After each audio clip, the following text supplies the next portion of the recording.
Hi, everybody. Welcome to our cook along. We're going to get started in about 5 minutes. If you want to go ahead and join the link that's on your screen, that will give you the chance to participate in polls and interact with us and everything while we're ready to go. And then um, if we can get the materials link or list up, then you can see you're going to need your ingredients, and then the um, we'll put up the materials that you'll need. So you'll need cutting boards, pots, pans. We'll give you a list of all that stuff to get ready. All right.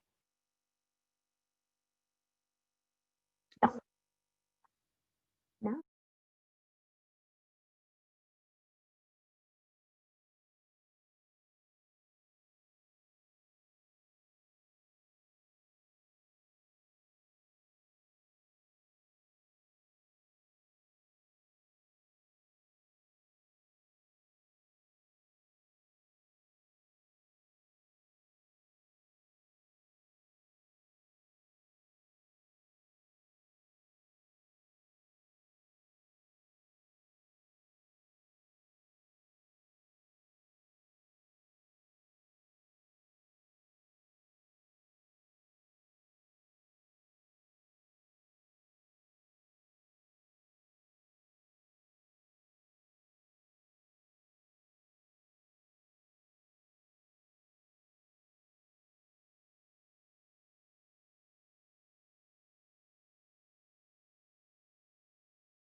Hi, everybody.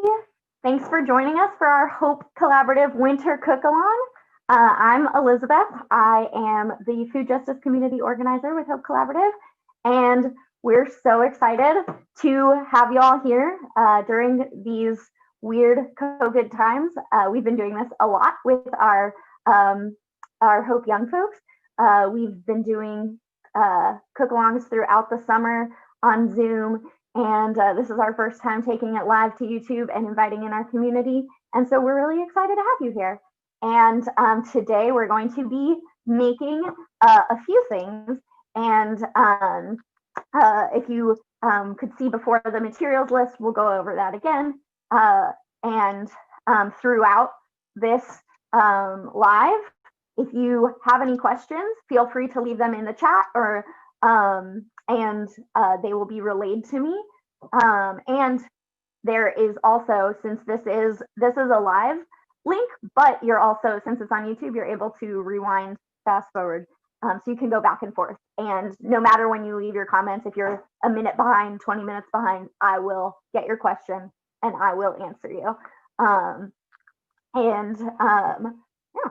So what we are going to be making today, I know if you got your ingredients list and we didn't give you a recipe, you may be so curious, but we are going to be making a cranberry and orange infused water. At Hope, we do a lot of work with the sugar sweetened beverage tax, and so that has a lot of we promote drinking lots of water. We like to make water exciting. And then we are going to be making a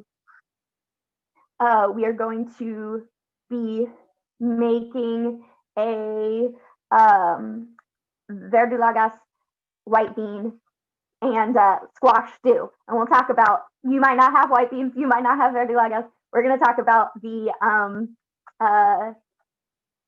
kind of flexible nature of our recipes, and then we'll be making some rice, and we're going to get started. Also throughout, we're going to be popping up a link to donate to Hope. If you are not required to donate. If you're joining us, we're very, very excited that you're here.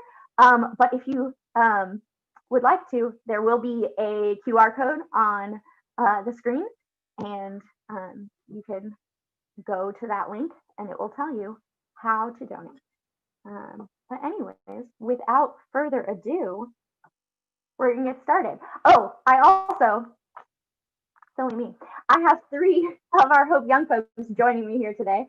And so I'm gonna have them introduce themselves, and they will be cooking along, giving some input, and just being other people on screen for us today. So first, I'm going to pass it to Quetzali. Hi, my name is Quetzali. My pronouns are she, her, and I'm a youth leader at Hope Collaborative. And then I'll pass it to Lupita. Hey everyone, my name is Lupita. I'm also a youth leader and my pronouns are she and her. And I'll pass it to Naomi. Hi everyone, my name is Naomi, pronouns she and her, and I'm also a youth leader here at Hope Collaborative. Great, thank you. And let's get started. All right, so we're gonna start off with our cranberries and our oranges. And we're gonna start off with this because we're gonna fill it up with water, and if we let the water sit for longer, it's gonna be more infused and it's gonna be more delicious. So I've already washed everything. If you haven't washed everything yet for yourself, go ahead and wash your cranberries, wash your orange. The cranberries, I'm taking a jar like this. You can use a pitcher, you can use just a glass if it's just for you. I'm using a jar that will be a couple servings for myself.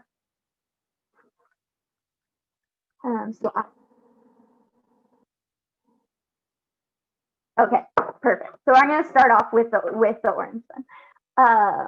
And we're just going to go ahead and slice the orange into rounds. Something we talk about with our young folks whenever we cook is if you're not too comfortable cooking or you're cooking with some young folks yourself, we always start out by making a flat edge so you don't necessarily have to cut it into rounds where it's rolling around. That doesn't always feel great.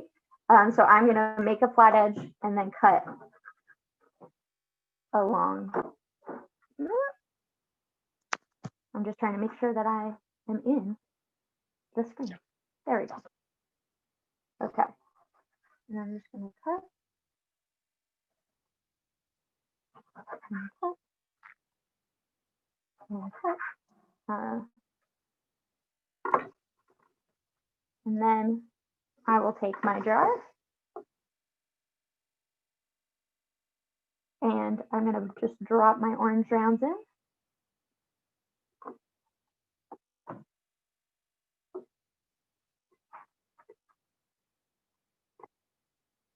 And if you were one of the folks who picked up your own ingredients and you didn't happen to pick up this part, that's totally fine.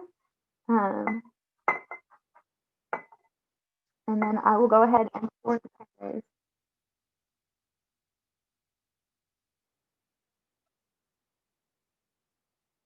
Oh yeah. Also, as I put these cranberries in, I'm gonna say hi to everybody. Thanks for joining us on Slido as well as this, where you can participate if you've been joining kind of later than you. Oh no, you lost my screen. Hey, Elizabeth, there's a question. Beth asks, can we use dried cranberries instead of fresh ones? You can use dried cranberries.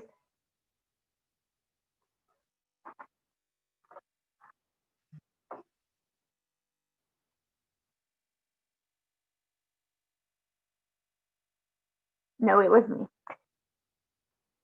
Okay, there we go. So I am, I'm not entirely sure on how the flavor will be if you add dried cranberries, but I say give it a go. Dried cranberries are just the dried versions of cranberries. So they have, there is a more concentrated flavor, so I might use less. But here I have a half a cup of cranberries and an orange, and I'm gonna walk over to my sink and fill it up.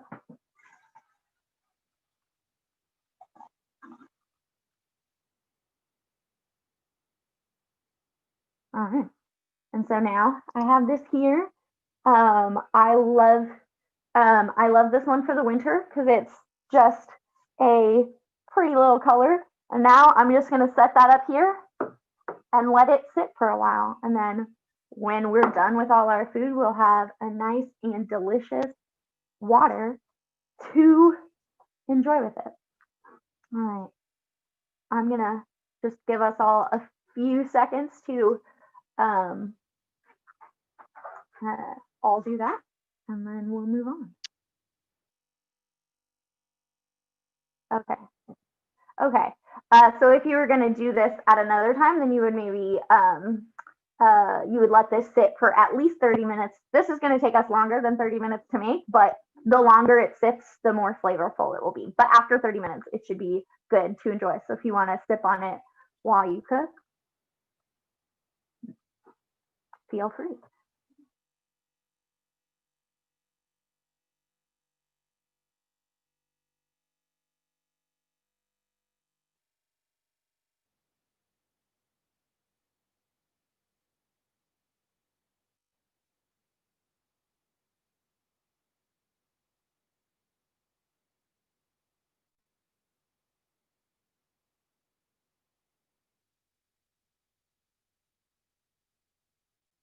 Oh yeah. Good. You know, I got my little infused water here. I'm loving the colors. Like it's just like super vibrant. So I want to drink it already.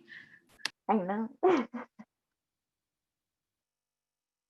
Oh no, I just have a question. We don't peel it, right? No, you don't need to peel the orange. Okay. The pith, the orange skin, will actually give it more nutrients. So you don't always love to eat that part, but it's the most nutritious. So if you can put it in your water, even if you eat the inside of the orange and then just use the orange peel, it's a great little trick. How's your water coming along, Katali? Oh yeah, it's great. I'm just working on cleaning up my station for our next step.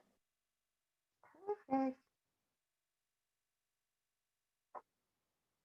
All right. Okay, so I'm going to go ahead and move on. Again, you can pause, rewind, fast forward. There is no limit to the things that you can do. So we're going to get started on our stew. We're first going to prep all of our ingredients before we get started cooking anything. The ingredients are up. You're going to start out by preheating your oven to 425.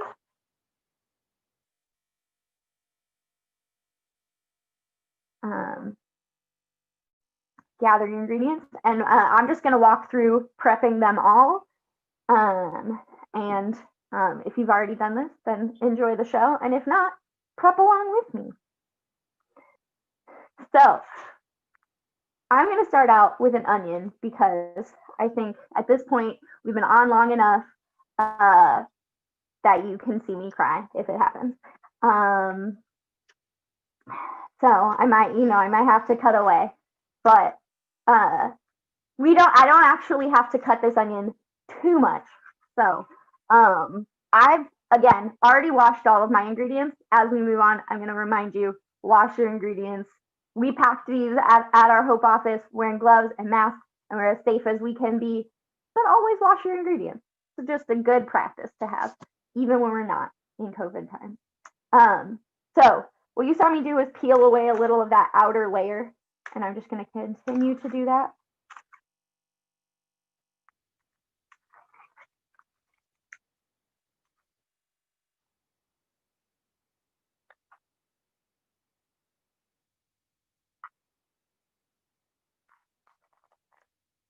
Thanks, Nakia.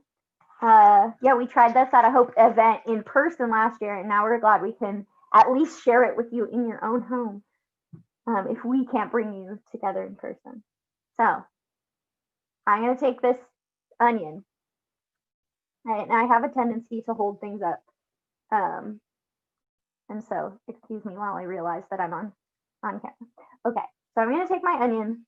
What I'm going to do is find the little part that has the little tail, not the root, and I'm going to cut that off. Like I said with the orange, it's always easiest if you make a flat edge. And then I'm just going to cut it up in half. We're not going to actually chop up this onion, so I think we will be spared the tears, but I kind of feel them coming already. So I am just going to cut this into 4 pieces.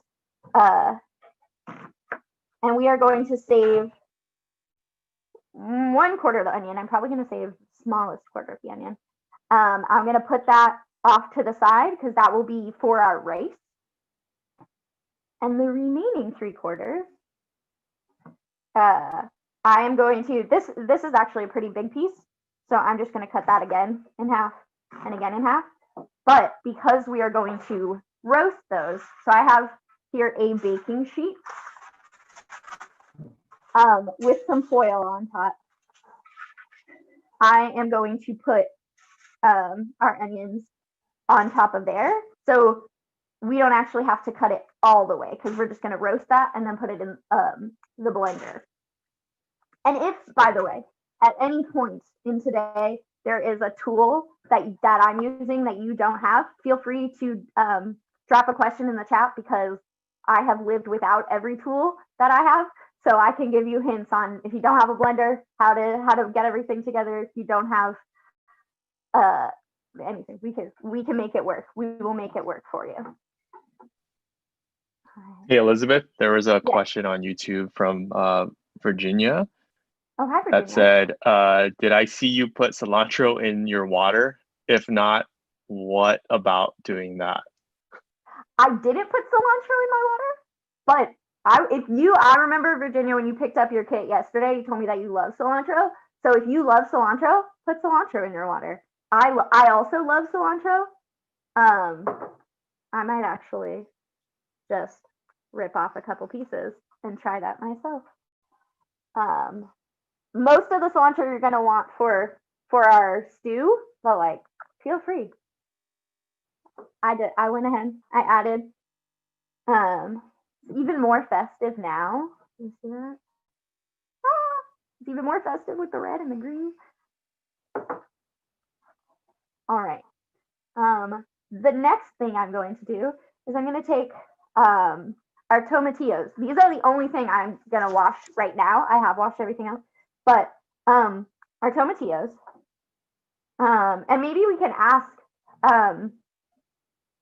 if people are familiar with tomatillos. I know I was buying these at the store, and a lot of people were curious because I was buying a lot of things, but a lot of people were curious what tomatillos are.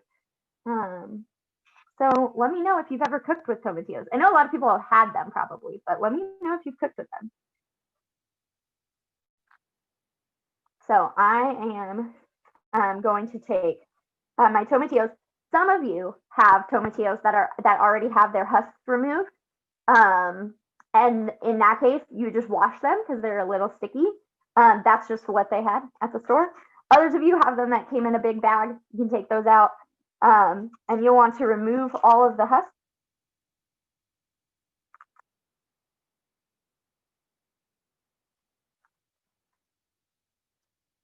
And then because they are all in big bags, if one of them doesn't look good, feel free to get rid of that one. But hopefully the majority of yours are good. While I dehusk these tomatillos, does that seem like the right word? I'll tell you a little story about why some of your ingredients might be a little different. We had quite a number of people sign up to join us today, which we were so happy about. And then that meant that we had to go to quite a number of grocery stores to get we were shopping for about 70 kits for folks. And so I really cleaned out a lot of people of their tomatillos and their verdolagas. And when we get to the verdolagas, I'll talk about, a lot of you actually have watercress instead of verdolagas because there was a big run on verdolagas this week and it just wasn't available a lot of places. So some of you got it, some of you got watercress. Some of you at home, I suggested that we're buying your own ingredients. I suggested if you couldn't find that, try spinach. So this will be good with any green. Kind of the same thing with beans. We aimed for white beans, but you might have pinto beans. It's really just gonna taste delicious. So this is like, if you're familiar with HelloFresh, this is fresh, but it's not as exact as HelloFresh. We don't have the resources, but it's our version. Let's see. I'm going to ask any of my young folks that are on the call, have you cooked with tomatillos before? I'll ask Lupita first.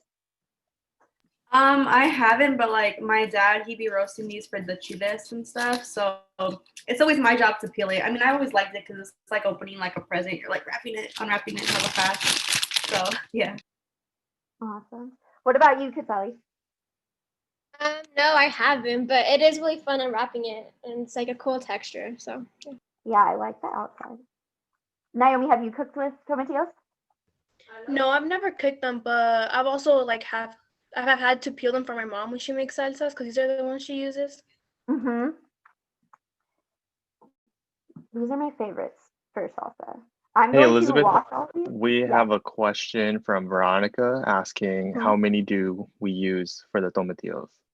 You're going to use all of the ones that are in your bag. This is like HelloFresh in that you will use all your ingredients. You just might have different ones than somebody else. I'm going ahead and washing my tomatillos, but yeah, go ahead and use your whole bag. And if they're sticky, just give them a little scrub and that should take care of it. what I'm gonna do next is I'm gonna cut them all in half. And then I'm gonna lay them out on this baking sheet with my onions. So I'm gonna go ahead and just cut them all in half.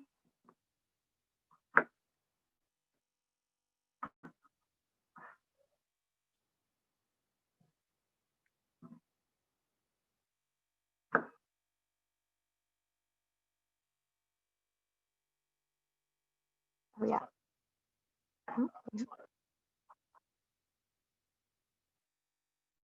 Alright. So it looks like so far we're getting a couple people saying they haven't cooked with tomatillos. We heard from our young folks on here that they haven't cooked with tomatillos, but have seen them before and have definitely enjoyed them. So I'm glad. Part of the reason why I chose this recipe is I think it's nice to introduce ingredients that you maybe, even if you've eaten them, you maybe haven't cooked with them.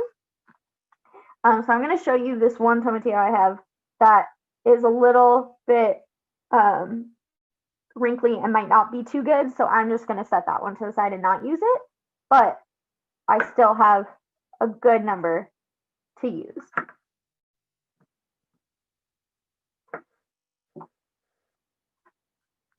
Elizabeth, there's a question about the onions that you cut. Like, how Yeah. many did you put in the oven? I haven't put them in yet, but I Mhm. have this tray and I put 3/4 of the onion and then 1/4 I set aside because that will be for our rice. But the 3/4 of them are on this tray.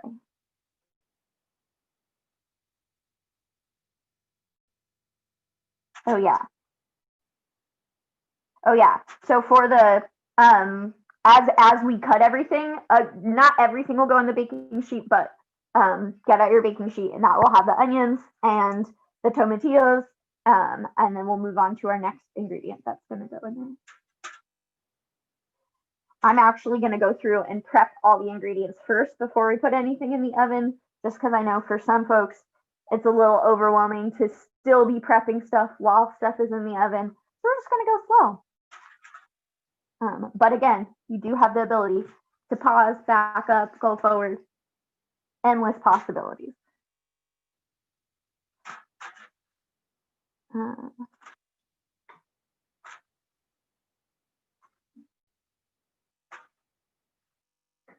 All right, so I have there my tray with my onions and my tomatillos. Do you lay the onions face up or face down? I have them. My onions kind of fell apart, and that's okay. It's not too important. I have them facing down, but kind of however you place them, they'll be fine. All right. Next, I'm going to take our garlic, and I have here my little head of garlic. I'm going to take off 4 cloves. You can add more or less garlic. I think with any ingredient, we have this talk with our young folks a lot because a lot of people don't like onions. If you don't like an ingredient, the nice thing about making it at home is you can take it out. You can add stuff you do like. And that's why it didn't really throw us off that we had to do replacement ingredients for this recipe. So I'm going to take off 4 cloves of garlic. If you really love garlic, which I do, go ahead and add more. I'm not going to peel them yet. We're going to peel them when they're done. So I'm going to leave them in their little, as one of my friends says, in their jacket. I'm going to leave them in their jacket. And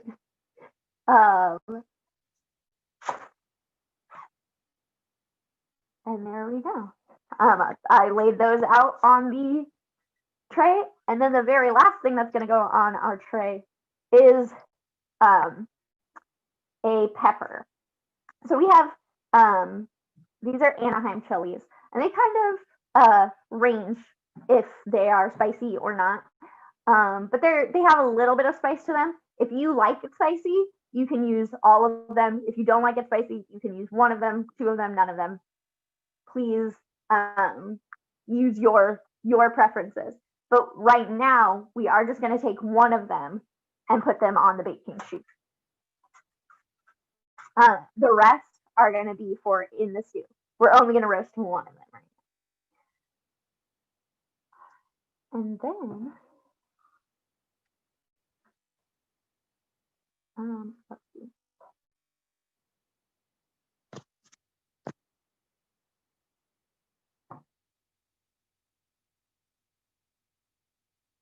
Man, Elizabeth, this onion is really getting to me. I'm over here all emotional.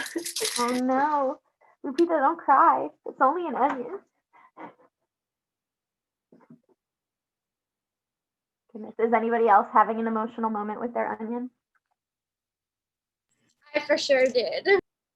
I'm surprised I didn't. I usually did. Maybe my glasses are blocking it out. I usually do, but maybe my glasses are blocking it out.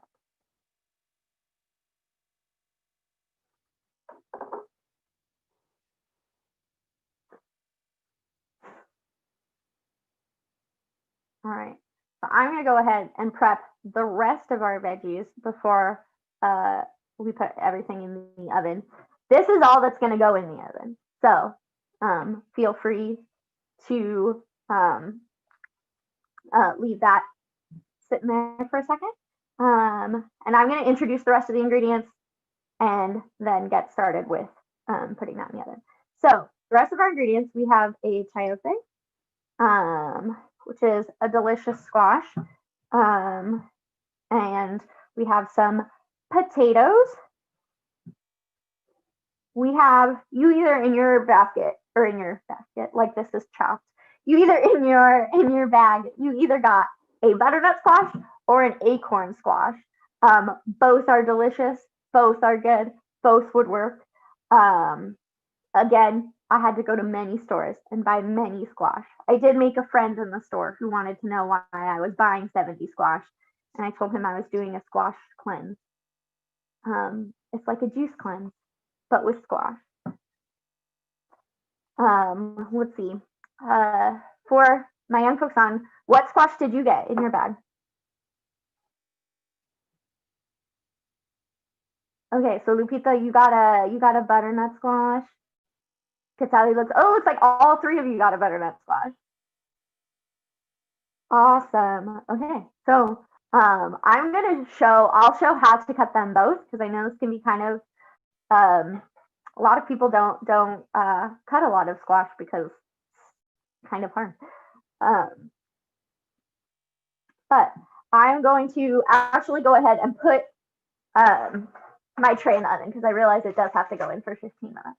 So I'm going to put my tray with my onions, my tomatillos, and my garlic, and my one chili in the oven.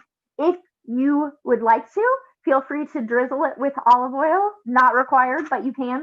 And then we will later be adding like salt and pepper and everything like that. So right now, you can go ahead and put that in the oven. And then you're going to want to set a timer for 15 minutes. So I'm going to do that over here.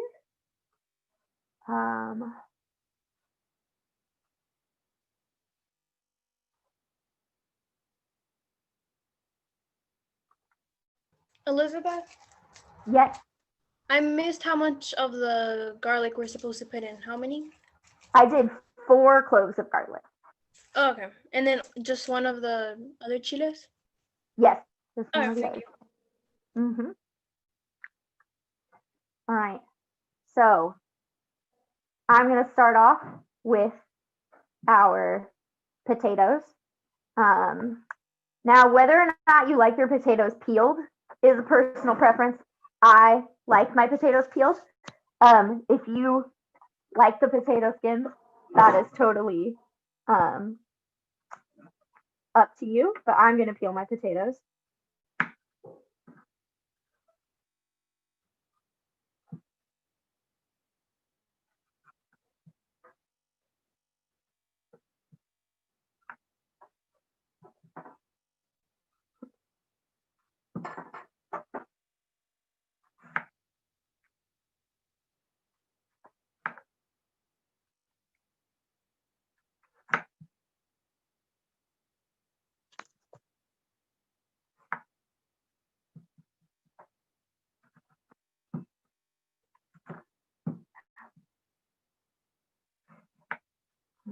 I have one potato, mostly peeled.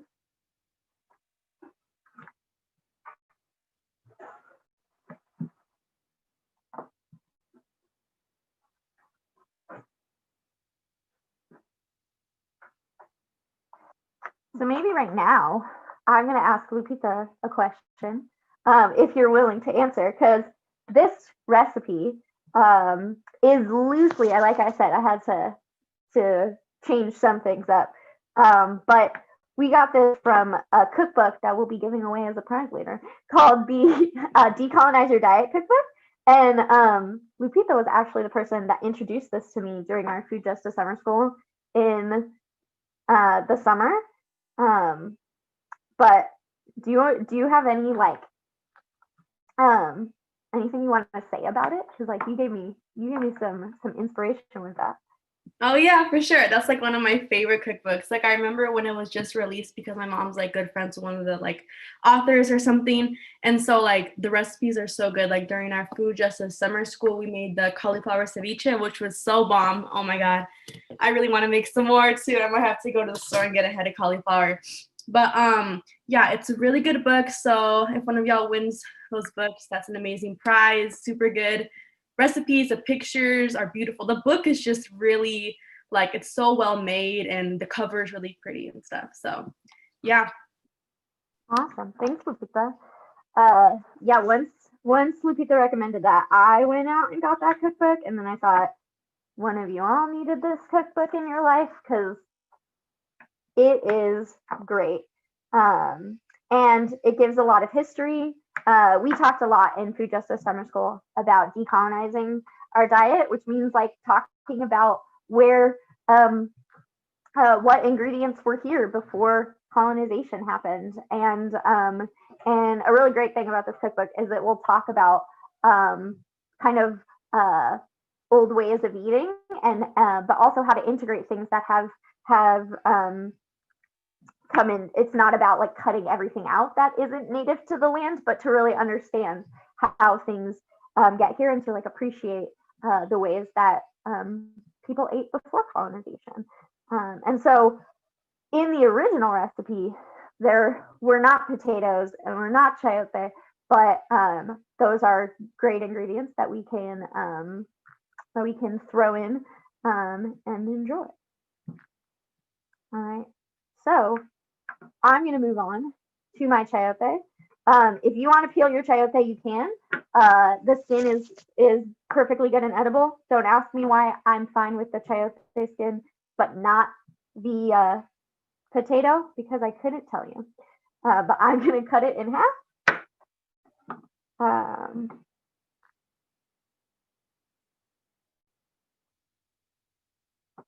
Thanks, Jasmine. All right. So if you see there's like a little seed in there, rather than getting that out by cutting it, I'm just going to cut around it. All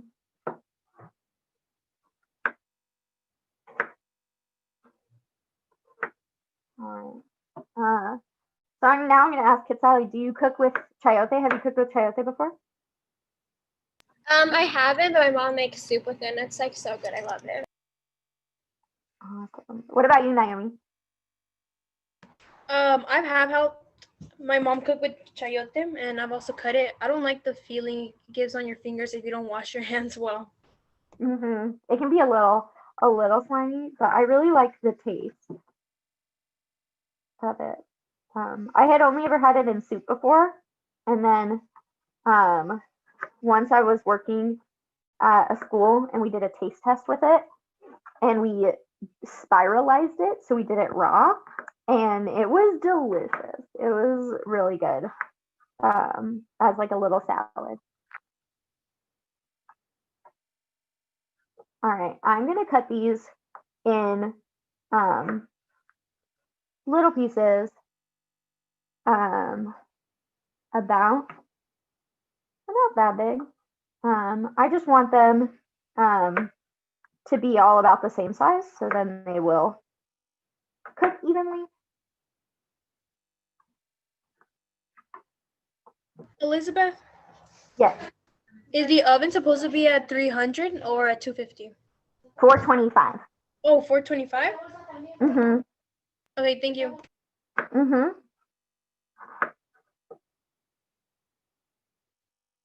I'm making my little.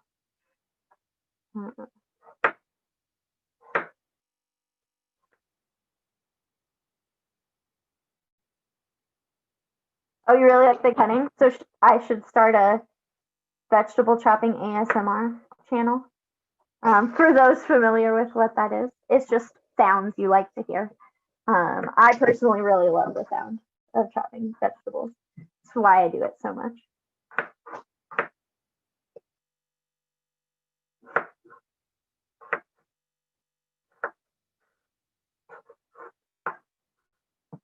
All right, and on this side as well, we have like a little seed.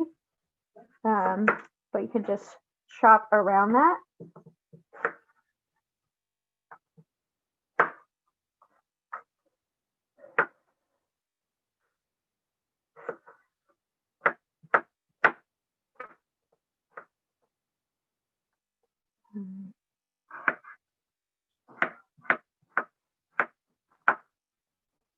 I'm curious to know, maybe we can ask people if they've cooked with chayote before. I know do we have a few ingredients that people are familiar with eating, but maybe haven't cooked with themselves. So I'm curious to know. Hey, Elizabeth, we have a couple questions. Virginia asks, what are you cutting with a seed inside? So the chayote has a little seed. Let me get it and I'll show it to you. Has a little seed that's in the middle, almost like an avocado, except for that it is very light and it's not a very thick seed. So you just want to cut around that. But it's just the little parts that you can see. So it's about this big when you cut it out. So very, very small. Yeah, and then there was another question on, did we do anything else with the potatoes besides skinning it? I am gonna cut the potatoes. I was just thinking that it was kind of strange that I peeled the potatoes, but then went to cut the chayote. So now I'm gonna go cut the potatoes. So that they're about the same size as the chayote. So I'm gonna put the chayote in. I knocked my camera. Let's see. I am going to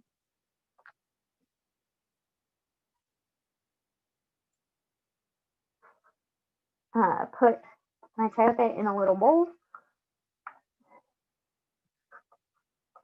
And then I am going to chop my potatoes.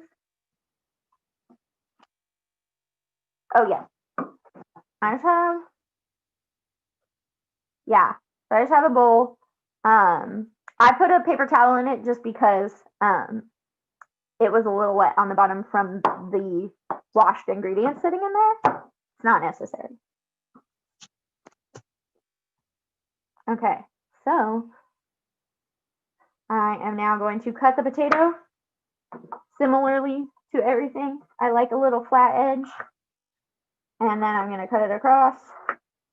And then across. I just want them to be similar in size to my chayote pieces. And I will put those in the same bowl as the chayote because they're going to go in at the same time.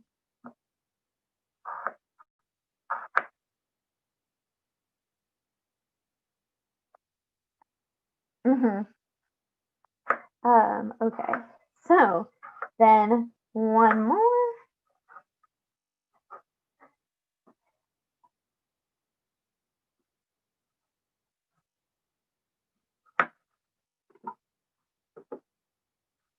Okay, so now I'm going to chop these. Oh, to do a little bit better. I'm gonna go.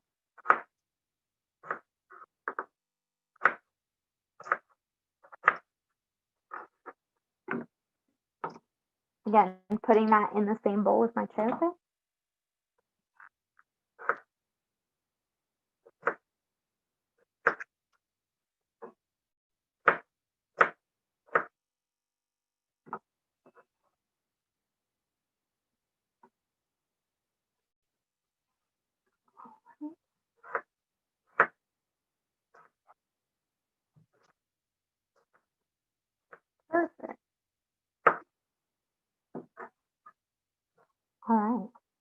now my potatoes are chopped.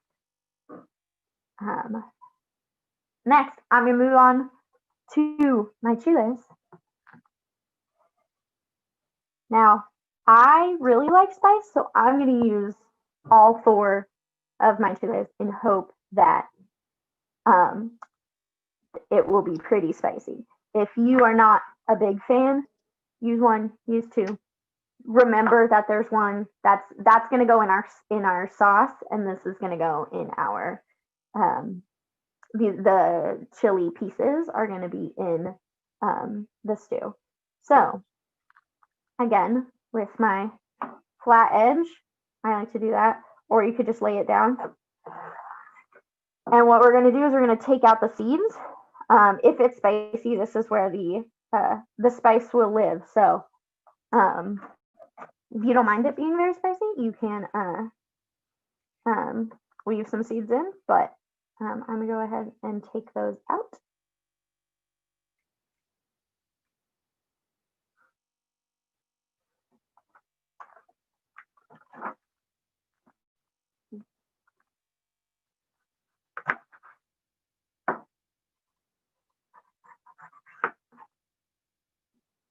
How's our poll doing?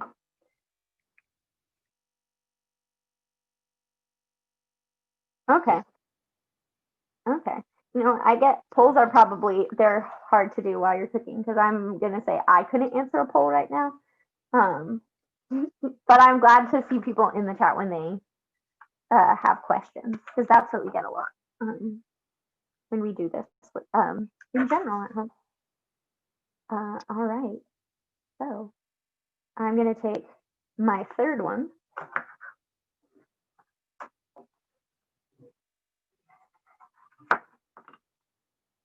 And this one has less seeds. So that can actually probably give you a little hint as to if your pepper is going to be spicy or not, because some of them are and some of them aren't. When there's not a lot of seeds, since that's where the spice lives, it probably won't be too spicy. So the way that I'm going to cut the pepper is I'm just going to slice it like this. Just going down.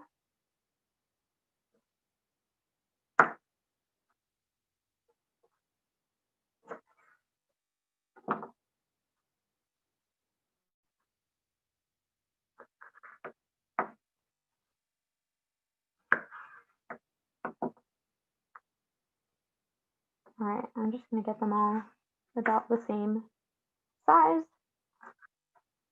Oh, I realize I'm not on the camera.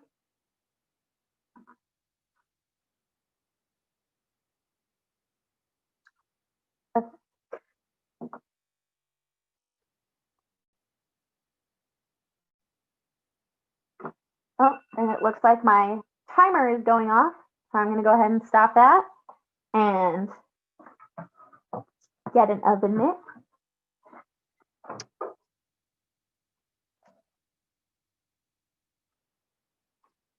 Yeah. I didn't do that. So the instructions do say to turn your roasting ingredients as they're roasting. I didn't do that. If you are in the middle of your 15 minutes, feel free to do that, but it's not a make or break thing. We're not going to be using the oven again, so I'm going to turn it off. But I'll give you a little sneak peek. So the tomatillos should be nice, and they're like a little bit of a darker green now. Our chili maybe is like a little it looks a little, if it looks a little burnt, that's good. That's what we want. That means it's roasted. And then our onions, and then maybe I don't have any feeling in my hands because I do this too much. So if it's too hot for you to touch, don't worry, you're normal. And so we have our onions. We have all our ingredients, and we're just gonna leave that chilling on the top of the stove while we finish prepping everything else until it's cool enough to touch. So I'm gonna go ahead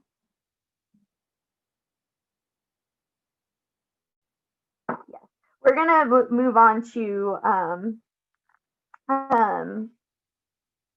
cutting the rest of, like prepping the rest of our ingredients, and then we'll put all of that in the blender once it's cool, and not completely cool, but once it's cool enough to touch without burning yourself. So we're gonna finish prepping the rest of our ingredients first. I'm just gonna chop up these chilies like this. I may cut them once more to make them even a little bit smaller, but for me, since I don't mind the spice, the little crunch of it, and I have some stray seeds on my cutting board here, but I have just little pieces, and you can make it bigger or smaller depending on your preference. I'm gonna take those.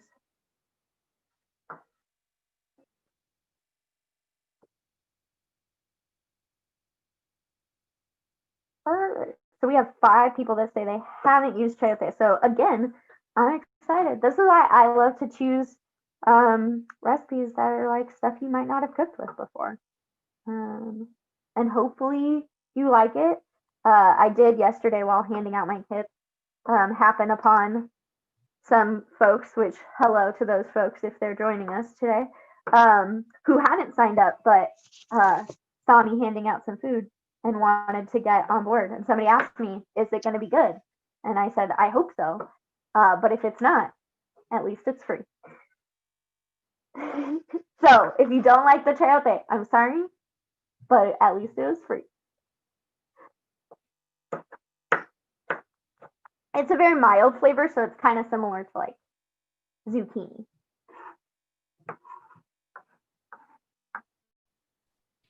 Elizabeth, there was a question about what do you do with the chayote again? So you're gonna cut the chayote in half, and then you see like a little seed. You can either pick the seed out, or you can just cut around it, and then cut it into. Oh no, cut it into little pieces like this. And you want those about the same size as your potato pieces as well. Oh yes, and then I have my chayote and my potato inside a bowl just off to the side.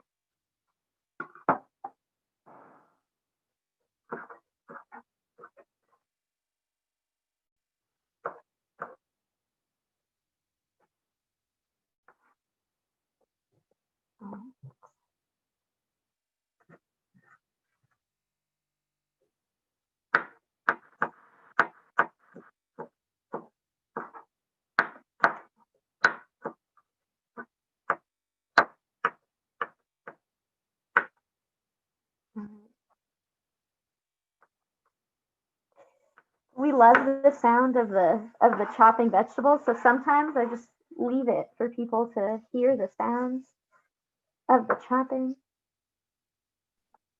Veronica asked, where do I put the cut peppers? Right now I have them off to the side, but if you want, you can get out another bowl for those. They won't fit in my, let's see, am I gonna add them at the same time?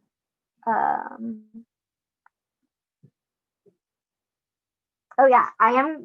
We are gonna add those at the same time as we add the chayote and the potatoes, so you can put those in the same bowl.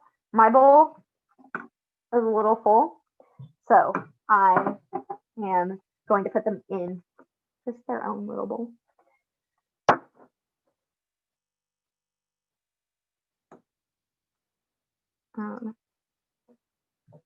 So after I finish the chilies, I'm going to move on. I'm going to show how to cut both the squash, so whatever squash you have, hopefully it will help.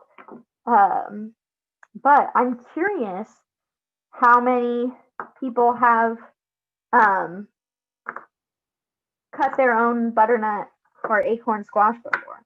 Because I know this was kind of a thing that some folks picking up their ingredients yesterday were asking about. It's not the easiest thing to do. and I know that you can always get them at the store already cut, but and that's fine. I don't think that there's anything wrong with that, but they do upcharge you a little bit when they cut it for you. So if you know how to cut your own squash, you can save a little money. But a lot of the times we're making the choice between saving time and saving money, and sometimes time is money. So there's no right choice. Let's see. Let's see. Naomi, have you cut a butternut squash before? No, I haven't cut these peppers before, but I've cut others, just not these. Okay.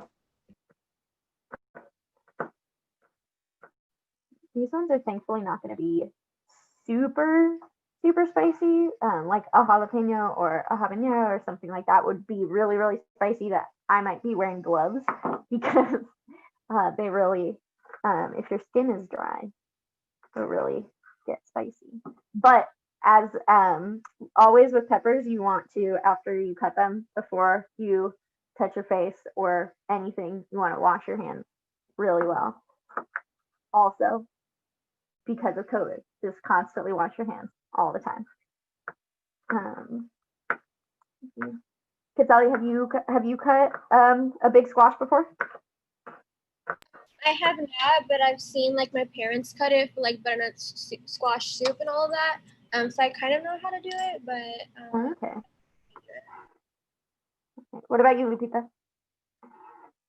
Yeah, I have. It's really difficult. Like my mom always makes me do it when we make like butternut squash soup, and I'm always super struggling. I need like 3 people. It's like hold down the squash, and then the knife gets all slippery. Yeah, it's hopefully today I can give some tricks, but it's not the easiest.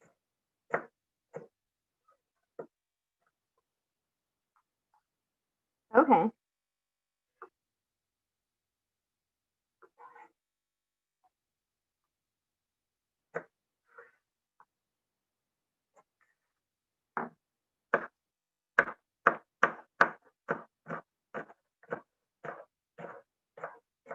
Did we have 4 peppers in total, or 4 chiles? Yes. So, And then- oh, I should have introduced. So some of y'all might have only gotten 2 or 3 peppers. If you got 2 or 3, you got bigger ones, hopefully. But I went to maybe 15 stores and I cleaned them out of all their peppers. Do you have another question? Only one of them was supposed to be roasted, right? Yes. Okay.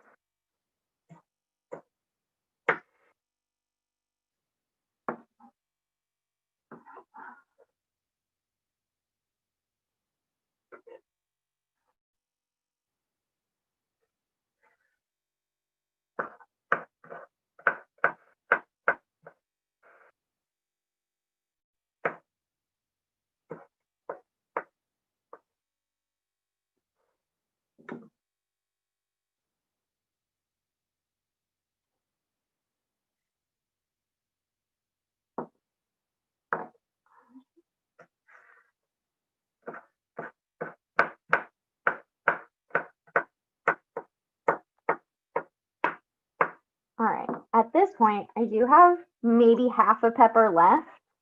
But my bowl full of pepper is pretty full, and I'm pretty pleased with that. So that might be all I use. So I'm gonna go ahead and wash my hands really well.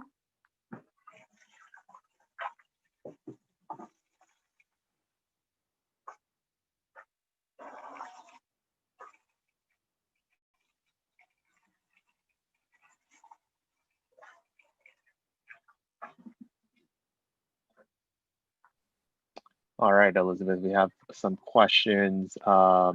Virginia asked, how are you cutting the acorn squash?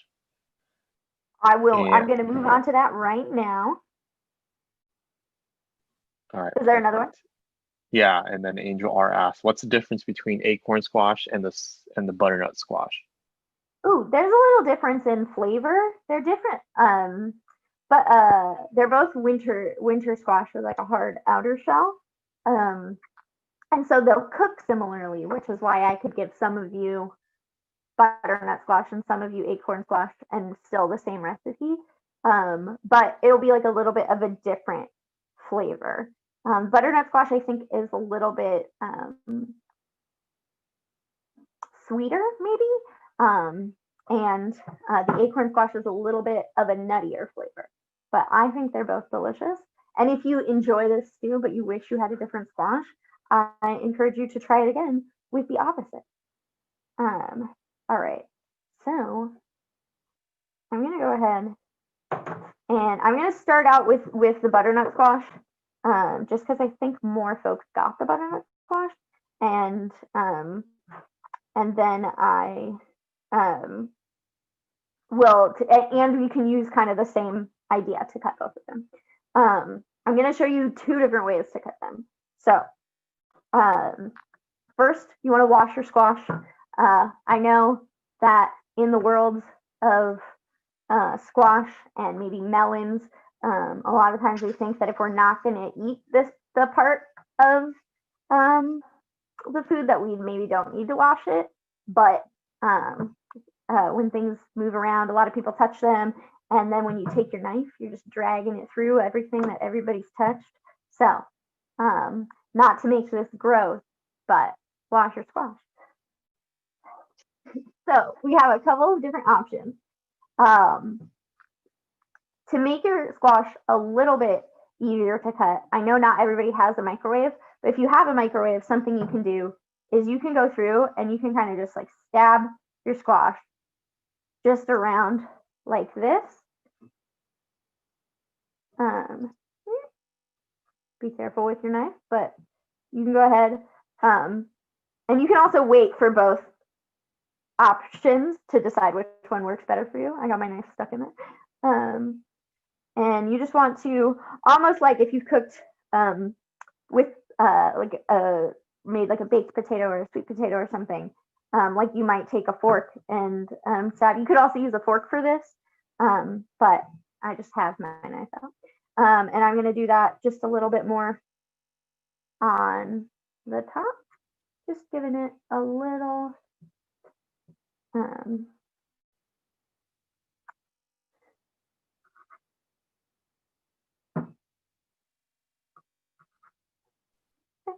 okay. And then what you would do with that, if you would like to use the microwave method, you can put that in the microwave for 3 to 5 minutes. And then when you take it out, it will be a lot softer. You want to take it out with either a pot holder or a kitchen towel. And then you hold on to it with that, and then it'll be a lot softer and a lot easier to cut. If you don't have a microwave or don't want to do that, and then that way, if you don't want to do that, then maybe don't give your squash a little bit. Don't give it the little stab marks, because that did make it a little slimy. But what I'm going to do is I'm going to go ahead and cut it in half, just right in the middle, and hold on to it really tightly. Again, it's not the easiest thing to cut through your butternut squash, but you just got to hold on to it with a firm grip, and you can get that off. Now, some people will take a peeler and peel their butternut squash like this. I usually tend to not do that because the skin is pretty hard, although this is working out all right. But if you don't have a strong enough peeler, or that's not feeling right for you, go ahead and cut off the top, and now you have flat edges on both sides. And then all you have to do is cut around the outside.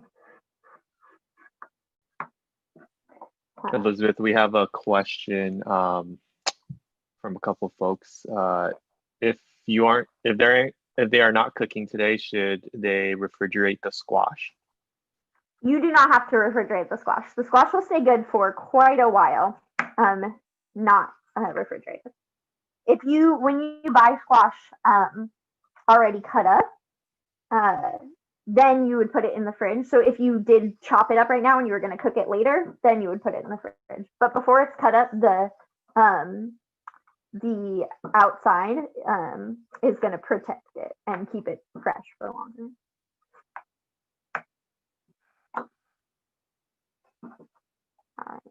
All right. The one thing you would get from peeling over cutting off the sides is that it does save a little bit more. You'd get rid of a little bit more and maybe lose some of the squash if you're cutting, but not so much that it's a bad idea.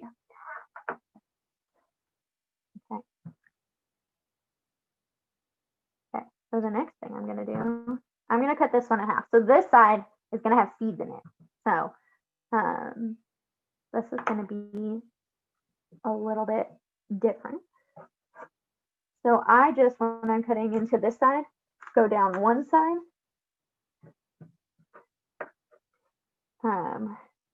And if you would like me to show the microwave method, feel free to leave that in the chat because I do have another squash that I can show. Okay.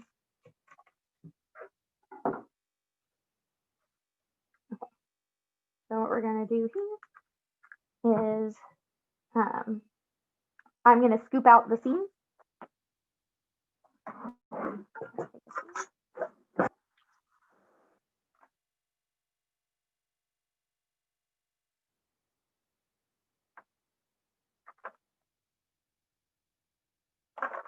Elizabeth, Yes, with the butternut squash, are we just cubing it to make them into little cubes? yes. We're going to make it into little cubes. Thank you. Mm-hmm.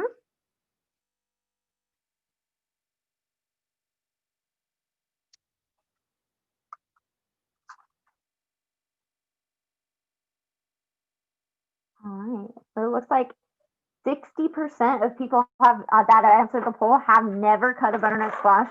So I'm happy that I could bring that into your life, unless you're not enjoying it, in which case it wasn't my idea. But you know what? After today, you can say you can cut a butternut squash.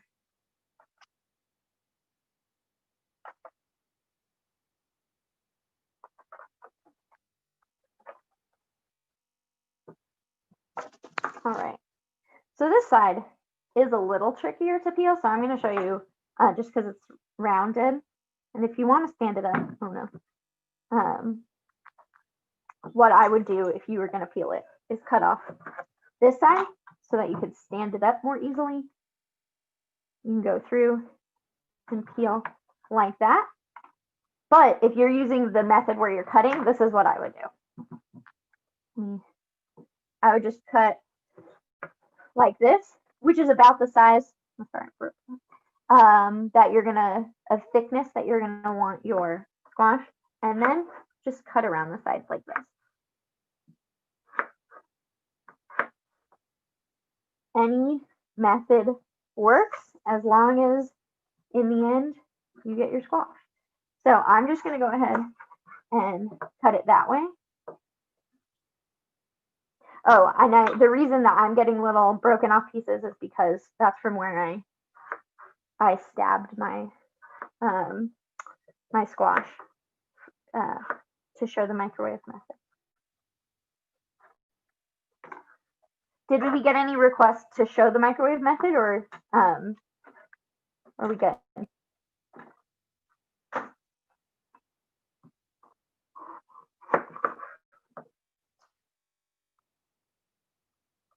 Okay.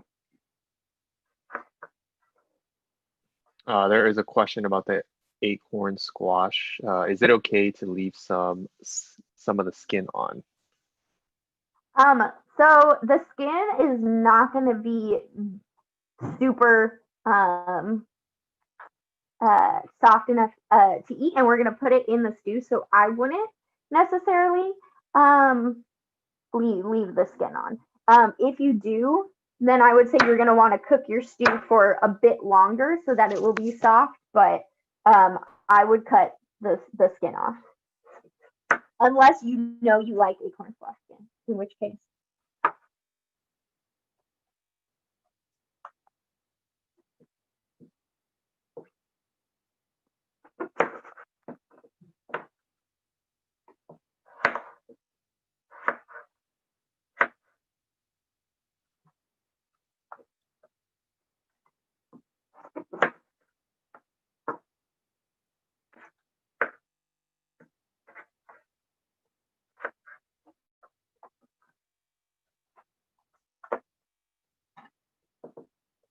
All right, now I'm just cutting around here.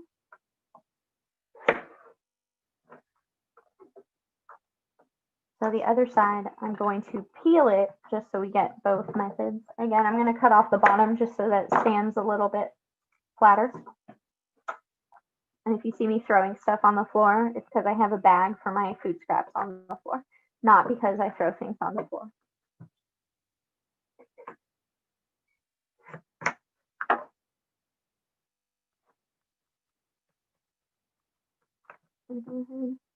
All right, someone asked, how long is the microwave method? 3 to 5 minutes. So I would start out with 3 minutes, take it out, hold it with a kitchen towel and bring it over to your cutting board. And when it's cool enough to touch, you can cut it. In this kind of same way, you just won't have to peel it. The skin will come off a lot easier.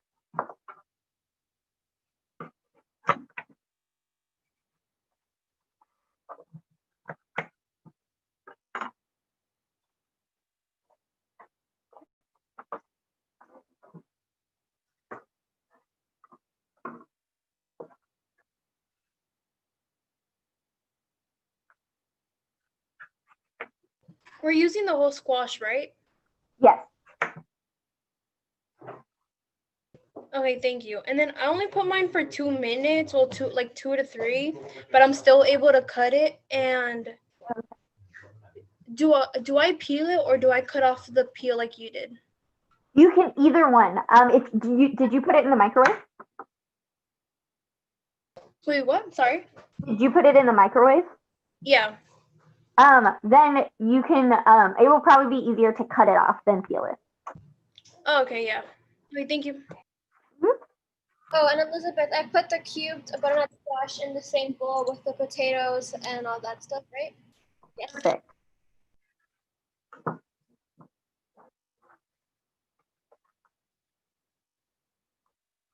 Okay. So now I am going to get started cubing my squash.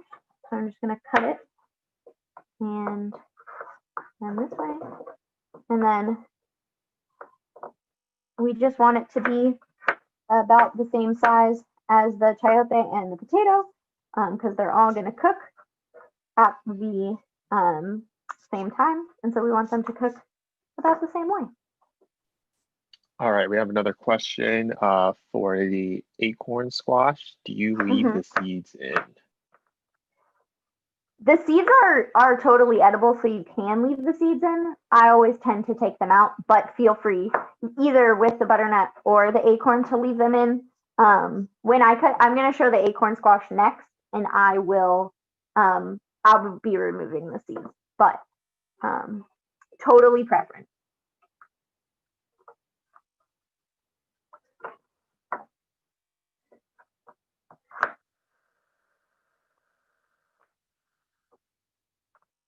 Thanks, Emily.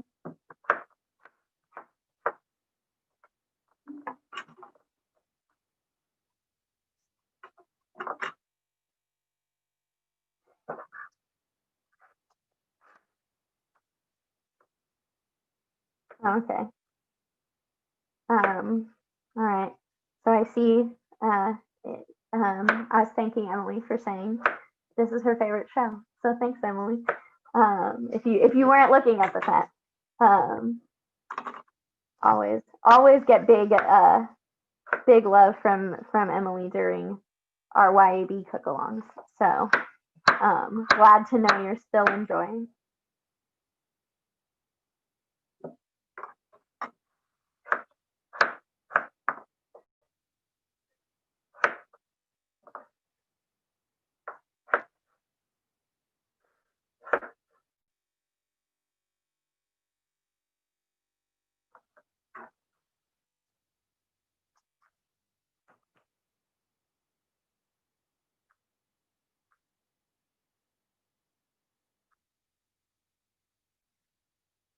Oh, Emily says that the acorn squash is good with the lime and salt and tahini, or the chayote. No, the chayote. I would think the chayote. I mean, I wouldn't knock acorn squash. I would just say maybe cook it first. But I would believe you that almost anything is good with lime and salt and tahini.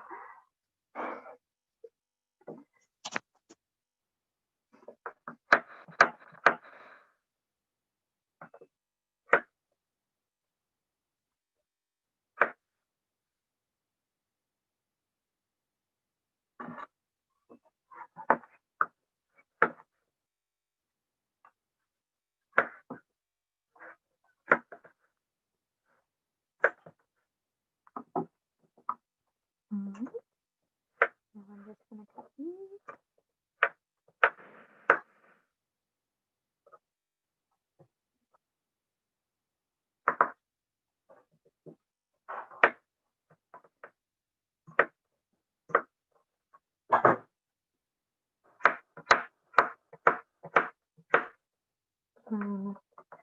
Let's see. So it sounds like the three of you that are on here with me have had butternut squash before, but have you had acorn squash? Let's see. I'll start with Kitsali. I don't think so. No, I just stuck with like butternut squash. Okay. Yeah, no, acorn squash might be a little different. Naomi, have you had acorn squash? No, I don't think so either. Yeah, I don't think so. Maybe, but not like here at home. Okay. Like it would popped up in something else that you had. Yeah, maybe like at a function or like a potluck at like a school, but no, I don't recall. Okay. What about you, Lupita? Yeah, same. I don't think I've had it before. Okay. Yeah, this was a newer squash for me in the past few years, so I really like squash.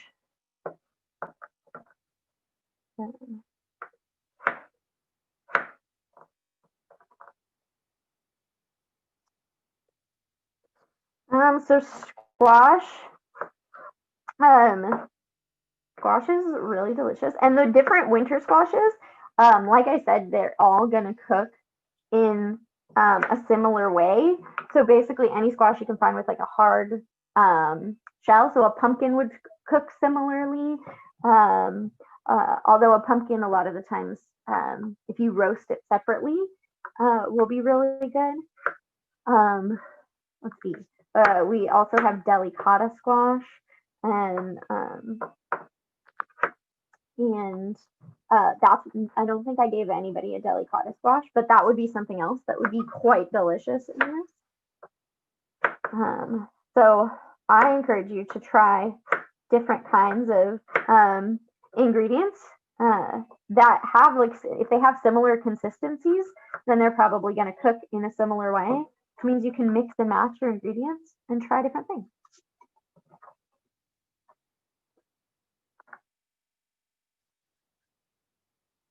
Okay, my squash bowl is getting a little full. It's overflowing, but I'm excited about it.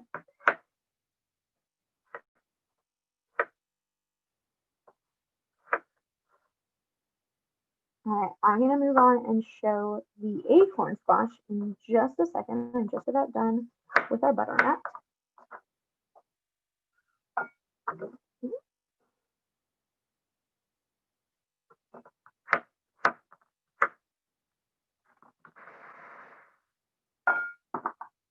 All right, so for those who have an acorn squash, I hope you enjoyed the butternut squash show. Maybe you got started on yours already, but I'm going to start out a little differently than the butternut squash because the acorn squash will roll around a little. The microwave method would work for this too. Just want to give it little pokes all around, put it in the microwave for about 3 minutes, take it out, and then it should cut very easily. And then I should mention it will still cook for the same amount of time when we put it in the stew. Squash takes a bit to cook, so 3 minutes won't really. It's really hard to overcook your squash in that way. That's kind of why we chose a stew too, because it's really kind of hard to mess up if you're not a frequent cooker. So I'm gonna cut off, because this is rolling around, I'm gonna hold it really tight and just cut off the top so that we can lay it flat.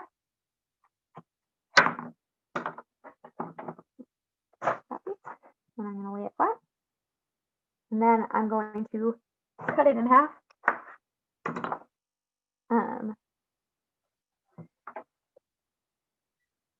Should they be like around this size, bigger or smaller?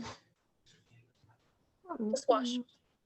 That's perfect. I think that's perfect. Is you want it about the same size as your potato and your chayote. So if it's about the same size, then I think we can. Oh, okay, yeah. All right. Now, again, you can leave your seeds in if you would like the seeds. I'm gonna take the seeds out.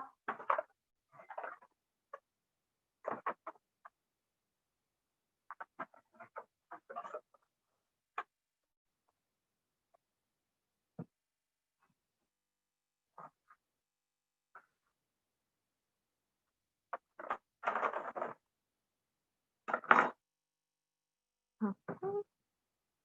And then this way, if you don't do the microwave method, I am going to have you do it in the same way that you did the butternut squash. If you want to peel it, cut off this end so that it'll stand straighter. Actually, you just go ahead. So that you have a starting point for your peel. Or this one actually was a little bit easier to peel than the butternut. Or you could just cut off pieces and cut off around. Your acorn squash has a little bit more of a star shape. So it's a little bit more of, so what you want to do is make sure that you get that skin that's even in there. So I'm actually going to peel it, but feel free. Also, that tiny bit of skin, not going to kill you. So if some gets stuck on there, don't worry. I would never give you ingredients that would kill you. Which, fun fact, that's kind of why we at Hope, when we do our cook-alongs, we always do vegetarian meals, not because we think meat will kill you, but because when we're delivering things to you or we have it sitting out for a while, we want to make sure that we're not going to get you sick. And so that's why, and we also just want to make sure that as many people as possible can participate with us. And we don't want to rule out our vegetarian and vegan friends.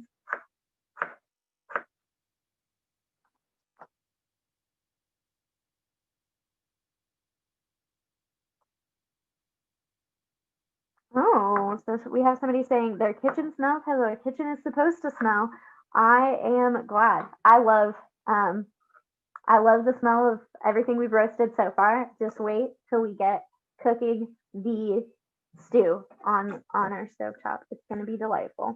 I'm ready. So I'm going to finish this out by peeling.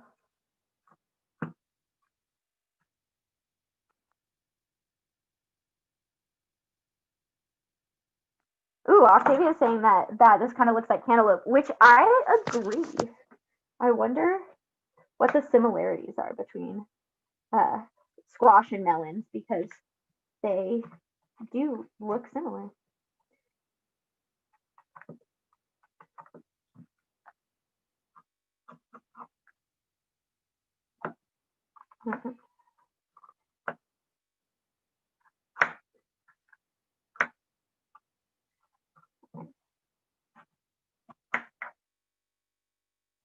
And if you see me struggling to peel this, then know that it's okay if you're struggling to peel this. That's why I'm leaving it on camera. You see the magic?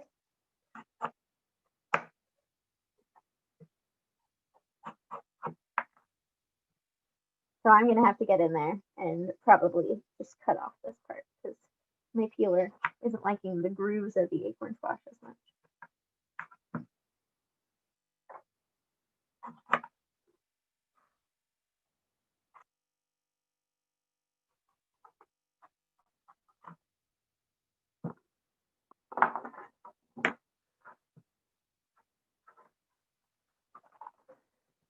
All right, so I am only going to use half of the acorn squash to cut up because I already did a butternut squash.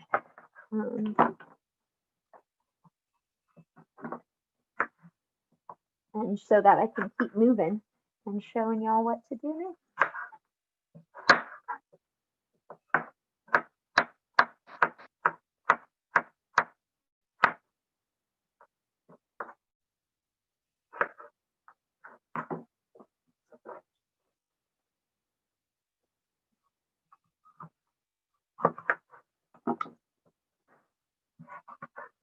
And if you find that when you're trying to cut the acorn squash, because there's no seeds and no peel holding it together, it might be a little harder. So feel free to flip it over and cut it that way. Just be careful to hold it in place.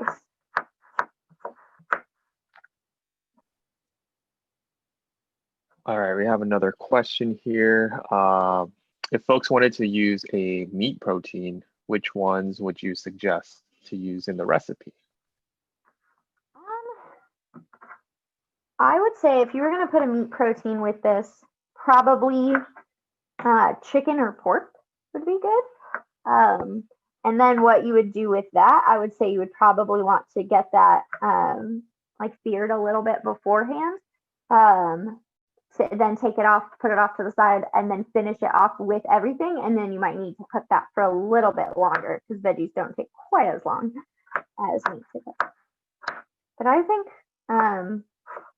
maybe chicken or pork would have a good flavor with this.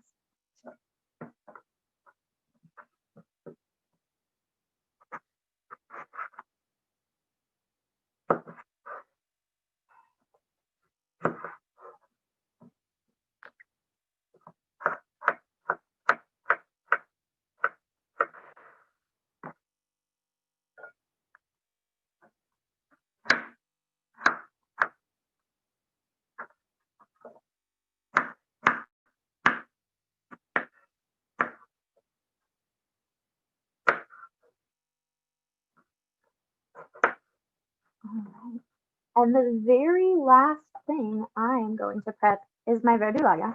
So you either have, so if you have you have 2 bunches of greens inside of your bag.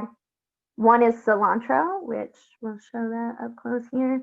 As if you're unfamiliar, these little going on with the leaves over here.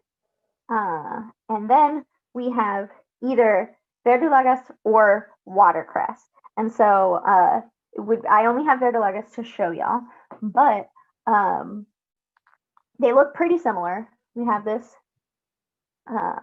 leaf here, and you're also going to want to use the stem. So I'm not even going to bother to take off the leaves. I do have some leaves that have gotten a little bit dark just from being in like high moisture for a while. So if you have some leaves that don't look great, just go ahead and pick those off. Also, Naomi, do you want to show your watercress? Because I know you said you had gotten some that had a little bit of yellow. Yes, let me take them out the bag. Thank So you. they look like a little bit yellow. Yeah.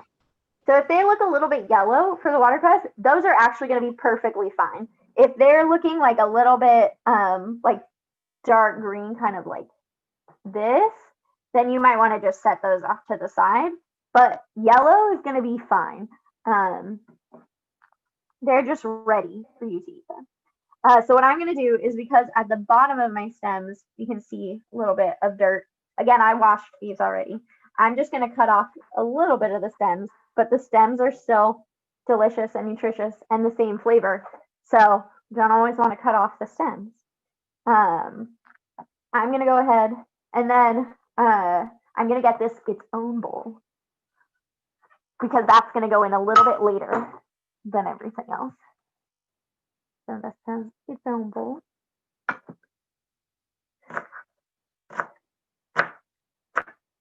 And then I know that on the screen, I think it says 2 cups. I bought all of the watercress in Oakland, so I'm sorry. Watercress and verdolagas in Oakland. So whatever we have is what we have. I think kind of the same thing for beans. But again, with a stew kind of recipe, the amount isn't really going to affect the flavor. So, or it isn't going to affect the flavor. It would be nice to have a little bit more of the greens, but this will give us delicious and nutritious stew. So there's my little bowl.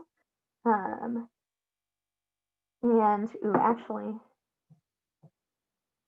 no, I went ahead and left a lot of the leaves are whole. I just kind of chopped up the stems. I actually might make them the teensiest bit smaller. So let's go one more time.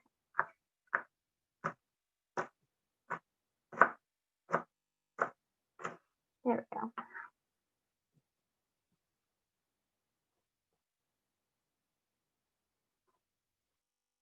Okay. And that is everything all prepped and ready to go. I'm going to wash my hands real quick.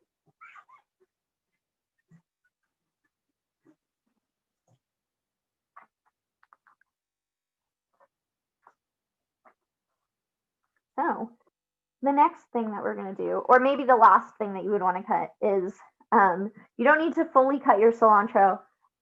If your stems on the bottom are looking a little mangled, you can maybe cut off the bottom of the stems. I never cut off the whole stem just because you get that flavor.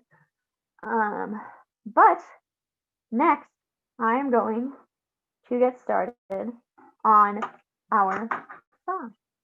So, what we're going to need for this, you should have also gotten a little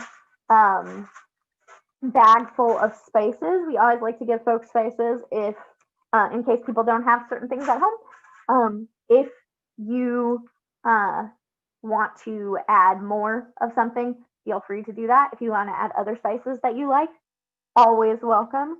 You know what you like. So I'm going to start out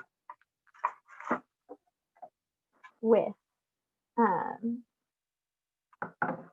putting my, let's see, hold on.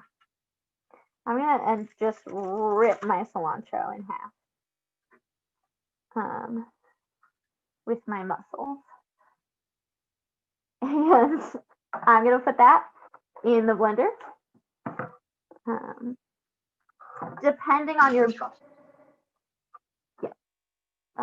depending on your blender.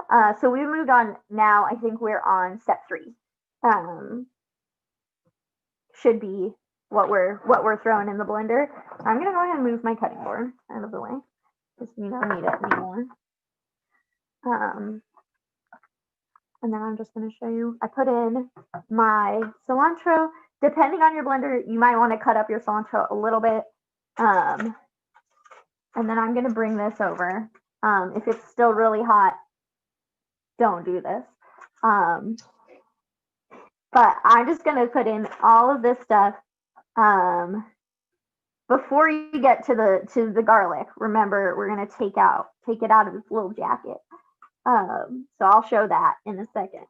I'm just making my way across my tray. So you want to make sure you have some tomatillo juice. You want to scoop all that up because that's just goodness. And then for our chili and our garlic, I am going to take my chili and I'm just going to take off the stem. And then I'm just going to tear it open. Should be pretty easy. If you can take off some of the skin, not all of the skin has to come off, but it should be pretty easy to remove once it's been roasted. And then I am just going to take out those seeds just because we're using so much pepper. And then I'm going to, that's our pepper right there. I'm sorry, I'm showing it on the wrong screen. That's our pepper. And I'm going to throw that in the blender. And then to remove our garlic from its little jacket, I'm going to take your garlic, and it should be really easy to just peel it away and get your garlic. I don't know about you, but garlic is my favorite. It's my favorite smell. It's my favorite flavor. It's a weird thing to be your favorite smell, but I would have a garlic scented candle.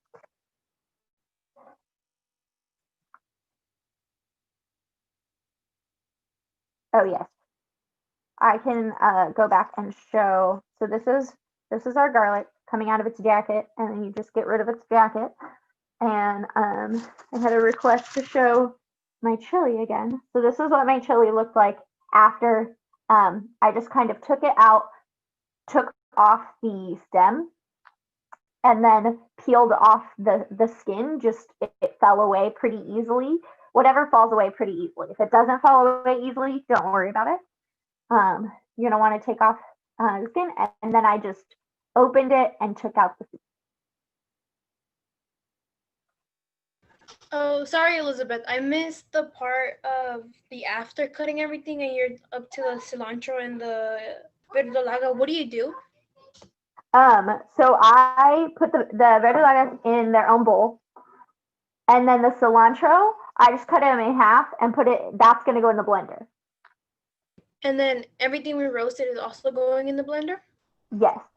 So you're gonna wanna take off the stem from your, you wanna take off the stem from your pepper, and then take the peel off if it falls away, and then take the seeds out, and then just put that in the blender. Do I also rip this in half, the verdolagas?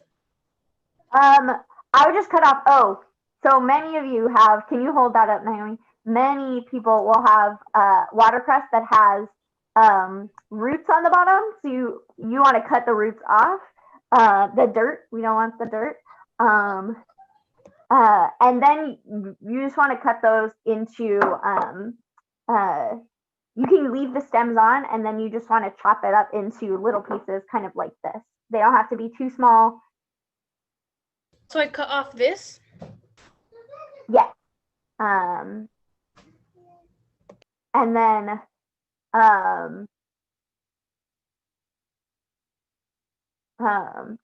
you want to just cut, you want to keep the stems on, and then just cut it into little pieces. So you don't have to rip the leaves off or anything. Just cut them into whatever seems like you would eat that size. Okay.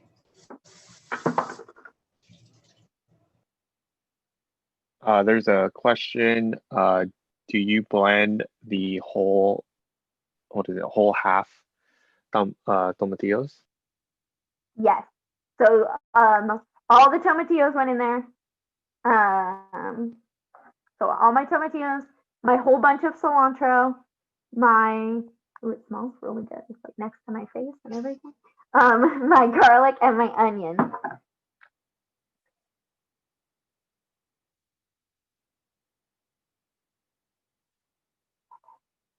So I'm going to, okay. And then what else are we going to put in here? We are going to, all right.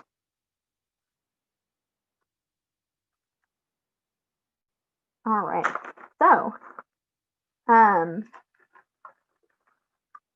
in here, in your bag, I'm going to introduce you to your spices. We have this bag, I guess I can hold this on this screen. That is kind of a brownish spice, that's your cumin. And you can use about, I mean, whatever feels right for you. But a tablespoon about of cumin should be good. We also have oregano. If you at your home have like a ground oregano, that could be really good too. This is what the stores have. So we just have a little oregano. Again, with that one, a tablespoon should be lovely. We have a little bag of masa, and you're going to want to use a tablespoon of that. If you don't have this ingredient, don't worry. If you don't have any of these ingredients, don't worry.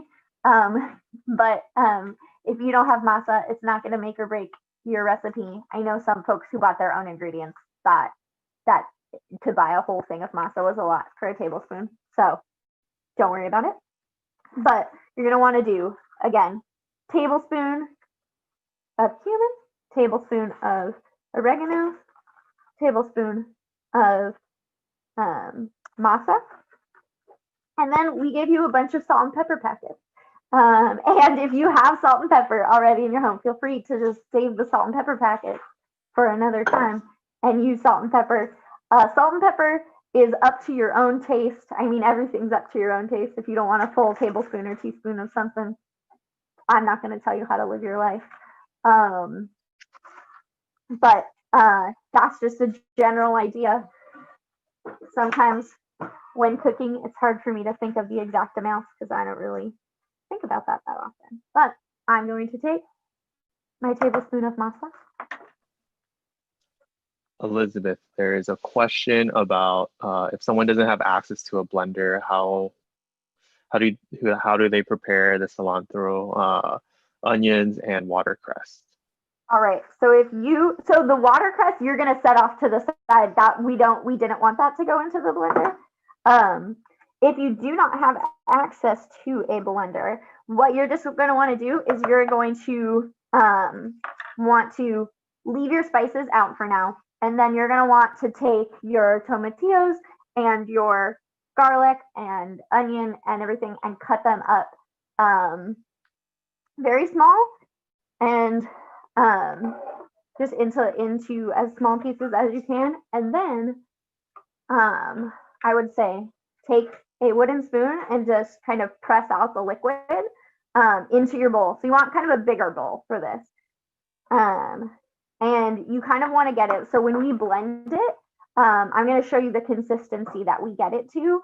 And you're going to want to get it as close to that as possible. It's not going to be the same, but all the flavors are still going to be there. So again, leave out your spices for now, and you'll just add those to the stew. So you want to cut everything up real small.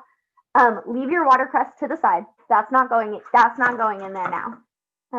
But this is going to be, if you're not using a blender, your cilantro, whether or not you are using your cilantro, your onion, your pepper, and your garlic. And then you're just going to cut and your tomatillos. You're going to want to cut those really small and then put them in a bowl and use your wooden spoon just to kind of mix them and to make them like a little bit more like liquidy. And the cilantro, so you know how I took the cilantro and I kind of just broke it in half and put it in here? You're going to want to actually chop it up. And then in your stew, rather than having it as the base as like a sauce, it's just going to be more pieces. Like we have our squash has pieces and our potatoes and our chayote has pieces. So it's not going to ruin it at all. I would just take it and mix it. And then when we get to the stew, add your spices in then.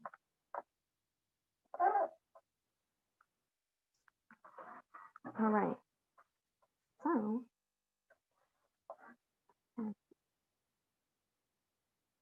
Elizabeth, how much of the oregano are we adding? I think 1 tablespoon.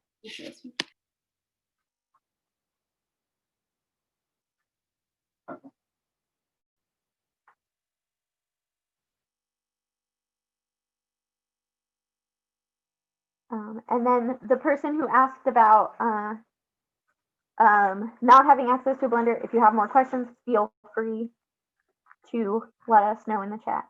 You can ask. And if you don't have a full tablespoon, that is fine. Don't worry about it. We add the spices to the blender, right? Yes, So 1 teaspoon of everything? 1 tablespoon of Oh, one tablespoon of the masa, a tablespoon of the oregano, and a tablespoon of the cumin. And then salt and pepper is just kind of for your own taste. So whatever you like. I would put in a good amount of salt. So I'm going to take salt to pretty generous there, maybe a little bit more.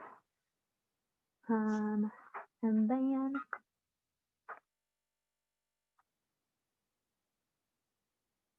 flipping around my kitchen for pepper.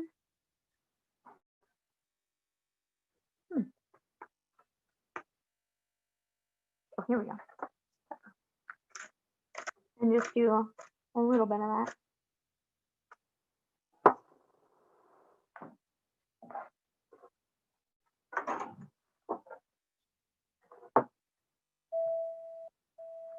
Low battery, please.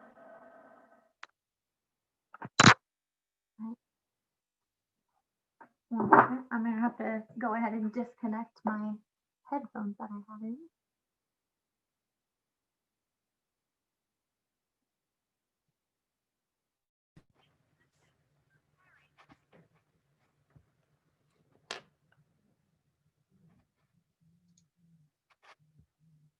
All right.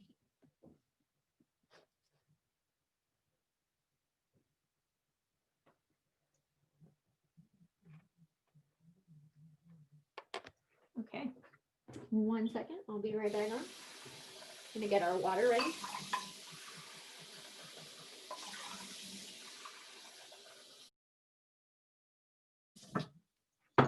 All right. So the next thing I'm going to do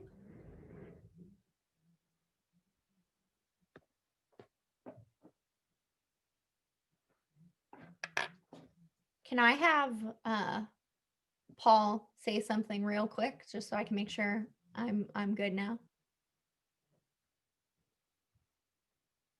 Hey, Beto in the comments said cumin will deepen the flavor of the squash. Yes, it really, really will. It's the best. Thanks, Betha. All right, I can hear now. I took out my headphones, but I can still hear. Just wanted to make sure. Oh, there's an actual question as well too. Is it okay if my mixture comes out a little watery? Yes. So we're actually going to add water to it. So right now in the blender, we have, if you have blended, it's okay. You can still add water. I'm going to add 3 cups of water. You can add 3 to 4 cups or 2 to 4 cups, depending on what you want. I'm going to add a little bit of water to it. And I'm going to go ahead. My blender is over there. So I'm not going to take you with me, but you'll be able to hear me.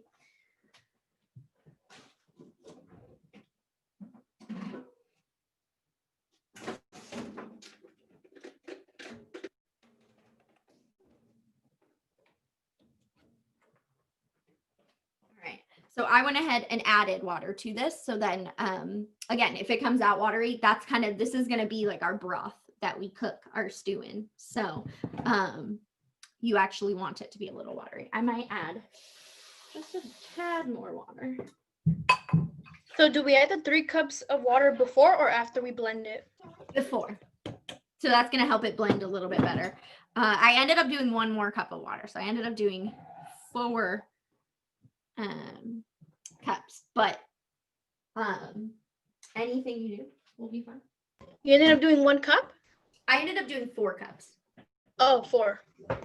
All right, I'm gonna blend this real quick. And then if you're our person, if you're a friend without a blender, then go ahead and start by adding 2 cups of water and mix it with your wooden spoon. Maybe even mix it with a whisk if you have one or a fork, and see how that goes. But then mix it and then if you feel like you need to add a little bit more water.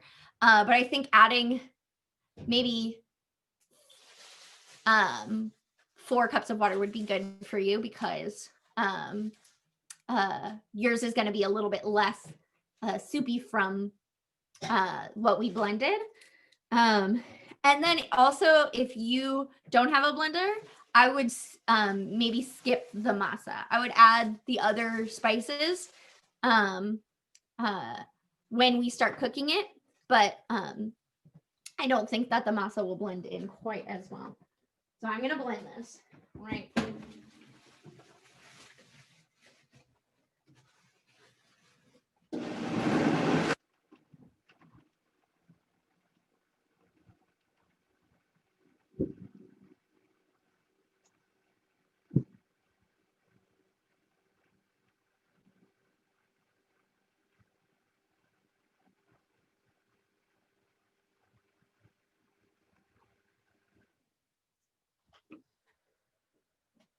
All right, so this is what I have here.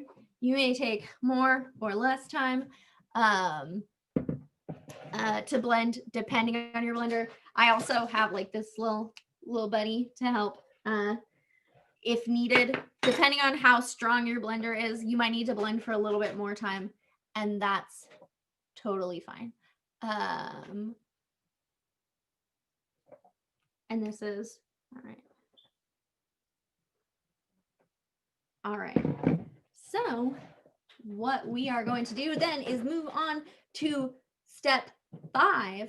So I'm going to take out, I have a pretty, I don't have like a good range of pot sizes. So I have a really big one and then my next one is pretty small. So it doesn't need to be this huge, but maybe like a little smaller than this. But this isn't going to hurt. I'm going to take this. So I'm actually going to move my camera angle. So hold as we do that so that you can see.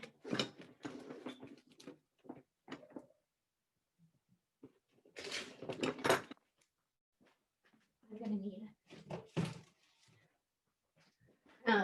and while I do this, I'm actually going to heat up my pan or my pot.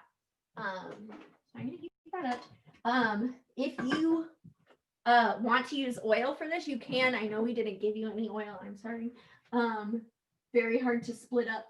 But I'm going to heat up a little bit of oil. It's not necessary because you are going to be putting liquid in the pan. And so I'm going to go ahead and heat that up. And then I'm going to move my camera. Something made noise. Okay.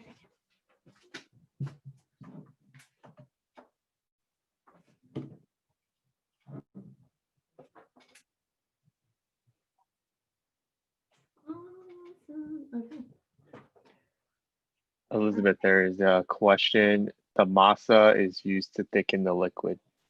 Yes, the masa is used to thicken the liquid. So if it's not going to blend quite as well for our friend that doesn't have a blender. So but in general, if you weren't able to get masa, that's okay, but it will make it a little bit thicker for those that don't. Thank you for sharing that. Elizabeth, my mixture looks like this. And I only used 2 cups. Do I add more? No, I think that looks good. Oh, and then we have Katsali showing us hers. Thanks, Katsali. And then when are we gonna use these? That's gonna go in towards the end. So I'm gonna go ahead and add my my mixture to my heated up pot. And what we're gonna do is I have that on medium high heat, and we're just gonna let that go for a little bit and bring it to a boil, and then we'll add everything else to it. We have another question as well. With non-blender, are we still adding 4 cups of water to our ingredients? I would add maybe 3 with no blender.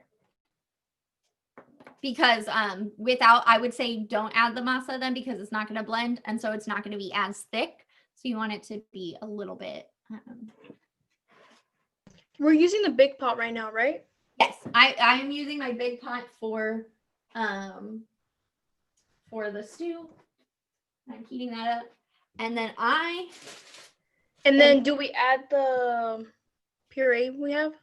not yet. Oh yeah, and you heat when you heat up your pan, add your sauce. Okay.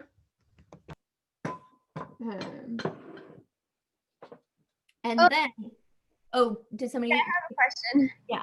How many servings is this soup supposed to like serve or like feed? It should be about like 6, maybe. Okay, thank you. Okay. So while we wait for that to boil, we're gonna start on our rice.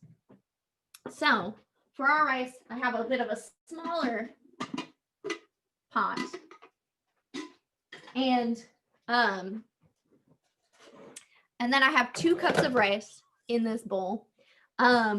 If you would like to wash your rice, feel free to rinse it.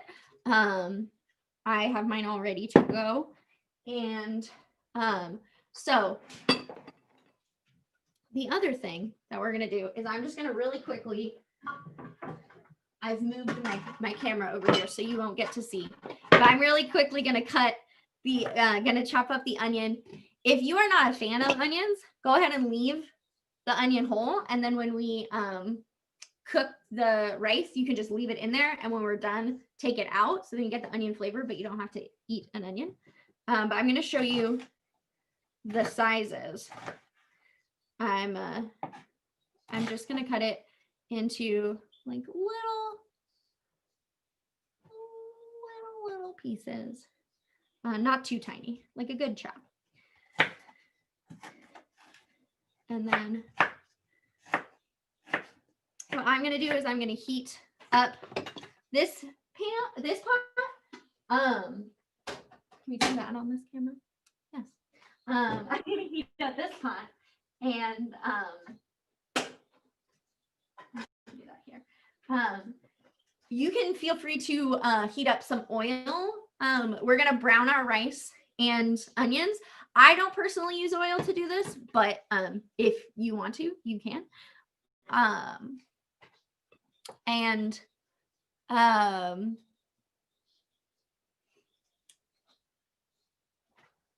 here we see I have like a little bit of a boil going. I'm going to turn on my fan so we don't set off my fire alarm. And now we have it at a little boil. I am going to lower the heat just below medium. And I'm going to add, hold on, I'm going to pause this real quick. I'm going to add my potato. And this, I believe, is we should be on step 5. All right. Yeah, so we're going to add almost everything that we cut up except our verdolagas or watercress. So we're going to add our chayote, we're going to add our potato, we're going to add our squash,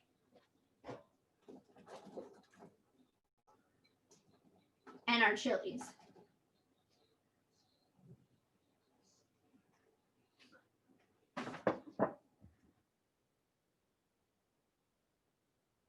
Yes. So your bigger pot is going to be for your stew, and the smaller pot is going to be for your rice. How many cups of rice? Say it one more time. How many cups of rice do we need? 2 cups. And then I'm going to add the rest of my squash there. I'm going to make sure, I'm going to take my wooden spoon, and I'm going to mix that all in. If you feel like you don't have enough liquid, you could add more water in at this point. But for me, I feel like this is good. And then I have it just a little bit below medium, and I'm just going to let that simmer for, let's say 20 minutes, and then we'll maybe 25 minutes, and then we'll check it again. So I'm going to set a timer for 25 minutes. And then I'm going to go back to my rice turn on guys the heat. I already had started heating it up a little bit, so great. So the first step of our rice is again going to be browning our onions and our rice.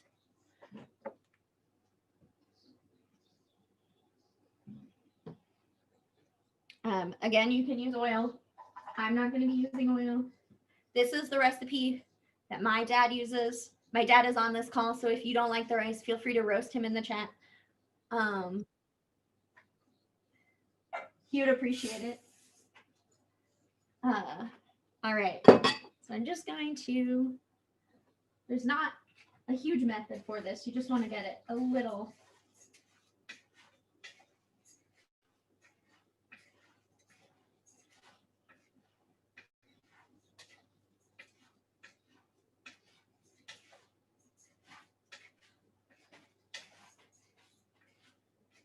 Brown. And then while that browns up, I'm going to get 4 cups of water,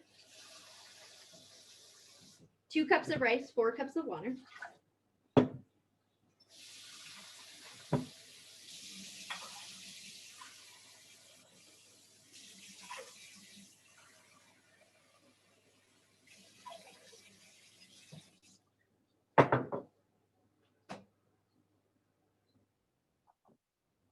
Great.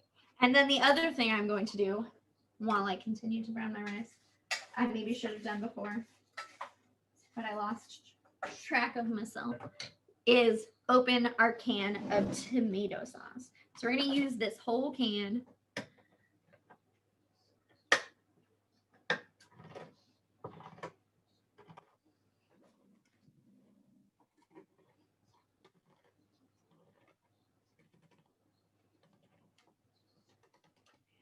All right.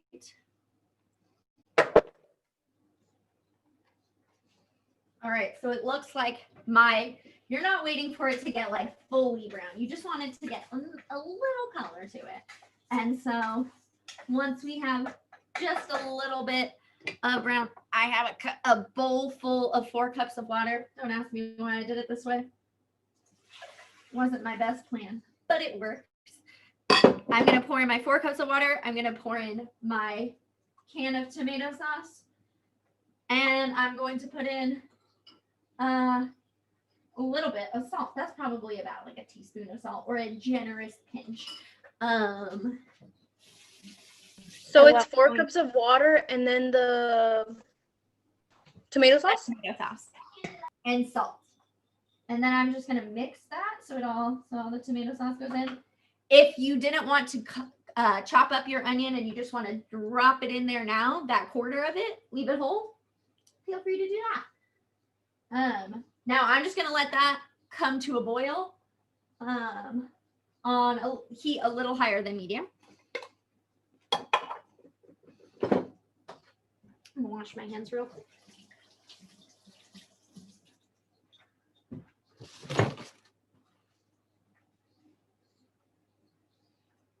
My stew is looking delightful.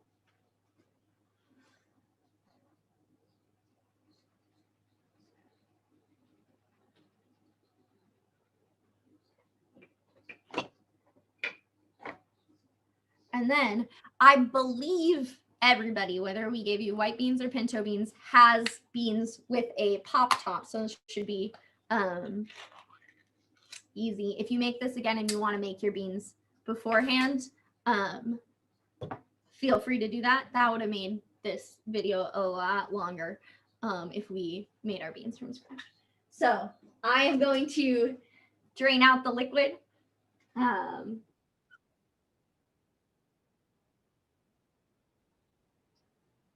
Oh yeah, so we are, by the way, on our stew, 1 second. On our stew, again, I've taken that to a heat. Once it came to a boil, I took it to a little bit below medium. And then we're just gonna simmer that until the squash is tender, which means until I can poke it with a fork and it's really soft. that'll probably, I set a timer for 25 minutes and I'll check it then. A stew is a really hard thing to overcook. So if it's longer, then that's fine. I think it might end up being longer than that. So the last things that are going to be added to our stew after the 25 minutes are going to be our verdolagas or watercress and our beans. And we also have 2 limes. So I'm gonna go ahead and cut my limes now. We're just gonna squeeze that juice in there when it's time. But for now, I'm just getting it ready. You can just cut them in half.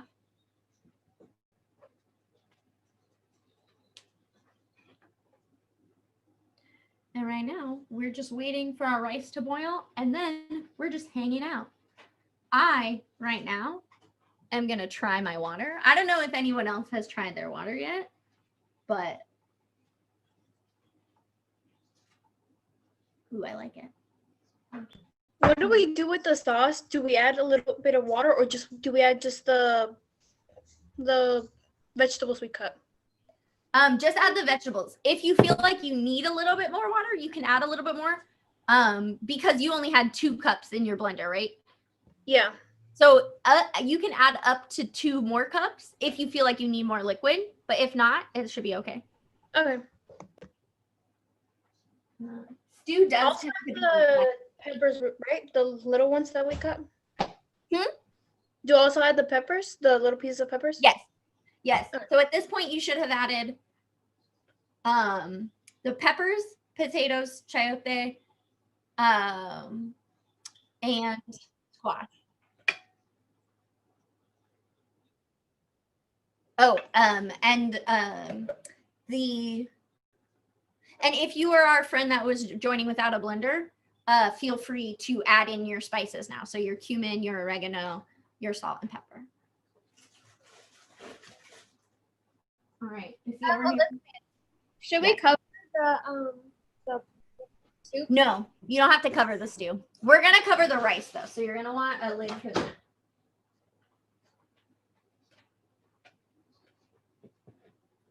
This water is really good, y'all. I also really like the addition of the cilantro, so shout out to Virginia for that one.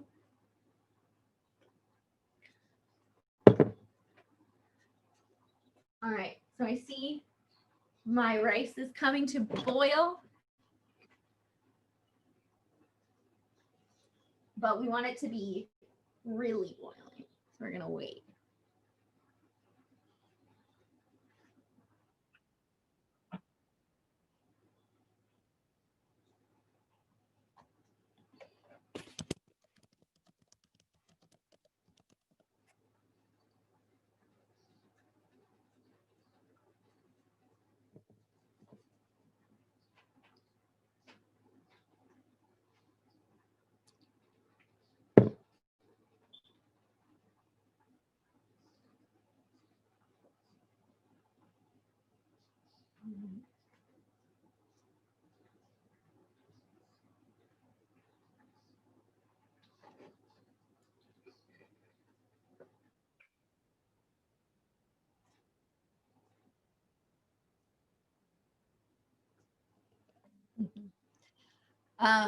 So once our rice comes to a boil, we're going to reduce the heat, and then I'll cover it. But we want it to be like right now you see it's boiling a little bit, but we want it to be like a rolling boil, as they say.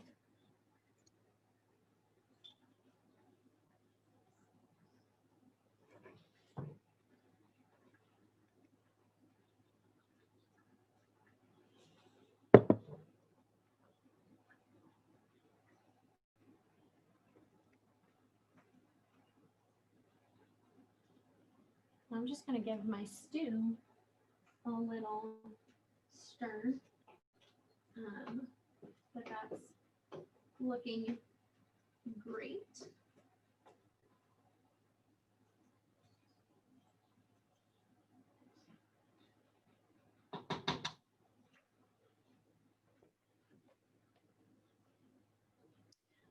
another nice thing about this water while I wait for my rice to boil is that like you can drink the whole thing of water and then you can add more water to it and then you get more infused water. You can get a few uses out of your fruit.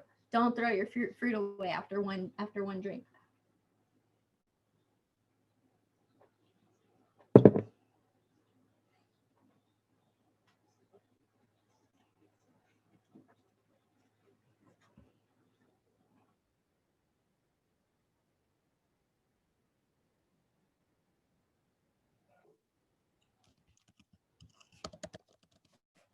Yeah, so once I get everything set up and my stuff is simmering, while y'all are catching up with me, I'm gonna move on to introducing our prizes or drawing for our prizes, probably in about 15 to 20 minutes.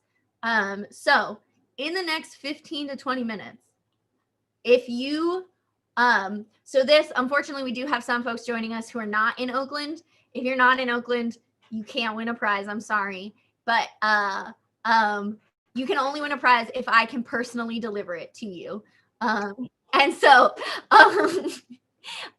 if we have 17 prizes, and for our YAB folks, you unfortunately are not eligible to win a prize, but you know, I'll make it up to you one day.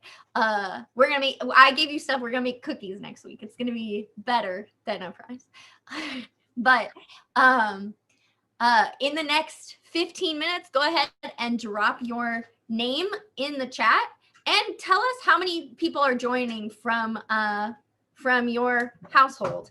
And like if you're cooking with a sibling or a child or a parent, tell us all your names. We want to know who all is joining us, so then we can enter you in our raffle, and I will start drawing those names very soon.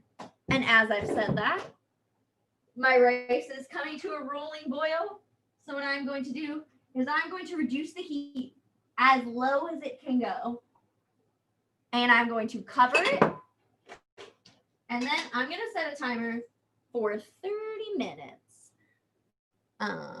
Let's see. All right, so now we're running into a 2 timer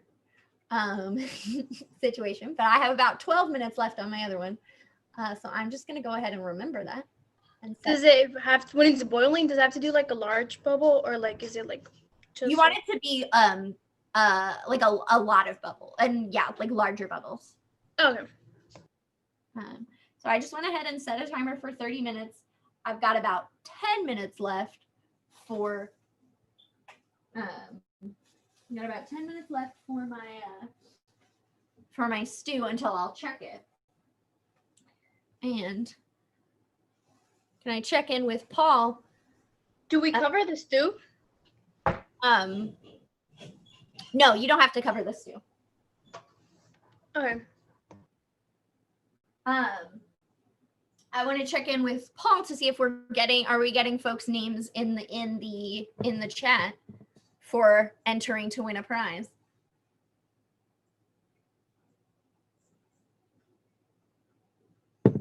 I know there's a little bit of a lag on the video, so hopefully soon.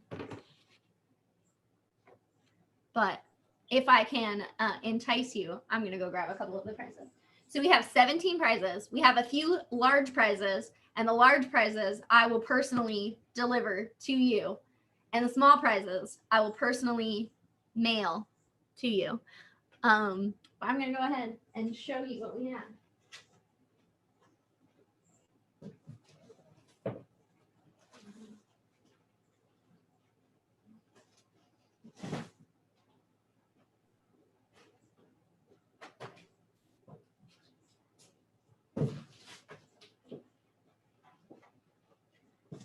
All right, our biggest prize. We have an Instapot. We don't play around here at Hope Collaborative. When we promise you prizes, we deliver prizes. Look at that. You can cook beans in 8 minutes. You could cook a whole chicken in 10 minutes. Oh my goodness. Drop your name in the chat.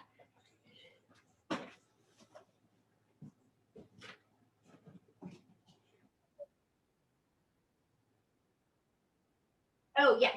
And the steps for the prize.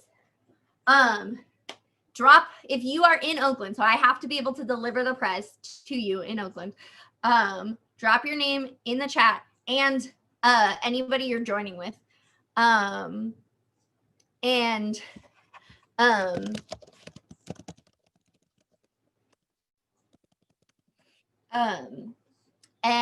we will add you to our drawing, and then I will draw in just a few moments.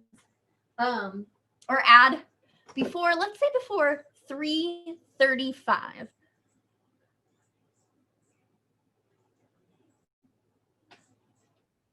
All right, I'm gonna keep showing you the presents. So we have Instapot.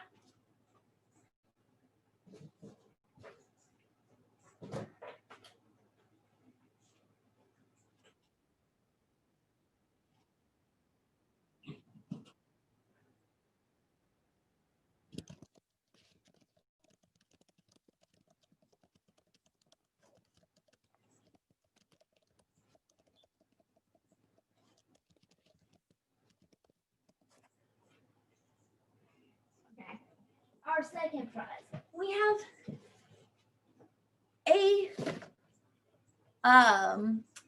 a slow cooker. Look at this. Just delicious. If you can't cook with an Instapot, you could cook with a slow cooker. I could be an infomercial person. I would be great. Definitely. All right. Our third prize. We have this Ninja blender / food processor / chopper. There's a lot going on here. I just got a little bit teary-eyed because it's so beautiful. Or I got something in my eye, one of the two. All right. So go ahead, drop your name. You want that? I'm gonna take a second to tend to my eyeball.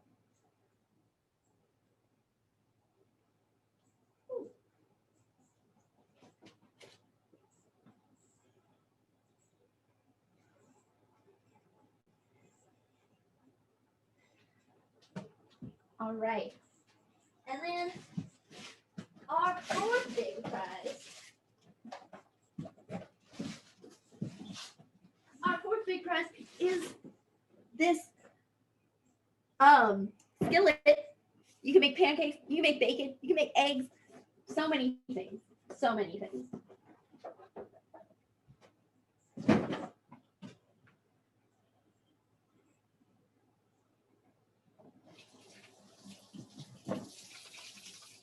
I'm gonna step over here and wash my hands real quick.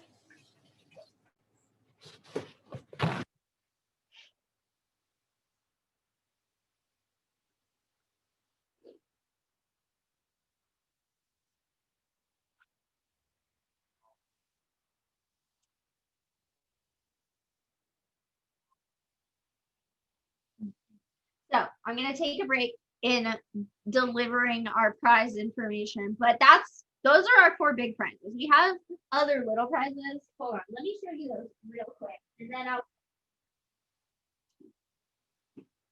Okay, so we have not 1, but 2 mini blenders. They're charged by a USB, and you can plug them in and just blend to your heart's content.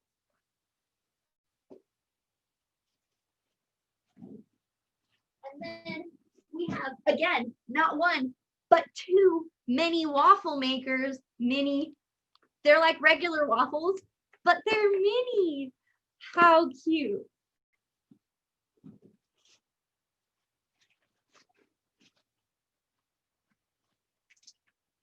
All right.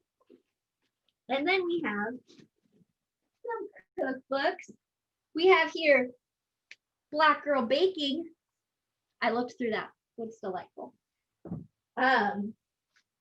We have Decolonize Your Diet. You can see this recipe, sort of, because I adapted it, but you can see the cauliflower ceviche that Lupita was talking about. There's so many delicious recipes in here.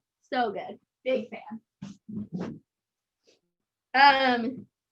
We have original, local, indigenous food stories and recipes from the upper Midwest. Oh my goodness. Look at that. There's so much to happen going on in there. I'm so excited. And last but not least, the Honeysuckle Cookbook. Oh my goodness. That looks so good. I want that right now. That's what we're making at our next cook-along. Get ready. Is that a banh mi? That looks like a banh mi. I'm ready. All right. So at this point, I'm going to take a break. I'm going to, I just checked on my stew. I'm going to run through all the instructions for y'all. And I'm going to run through all the instructions one more time. And then I will start drawing names soon. So get your name in. Oh, also the other thing I have. We have not 1, not 2, not 3, not 4, but 5. I really just wanted to count to 5 to show you that I could. Look at these little bamboo utensils and chopsticks and a straw and a cleaner for your straw. Oh my goodness. 5 people are going to win that. I wish I was one of them, but I won't be.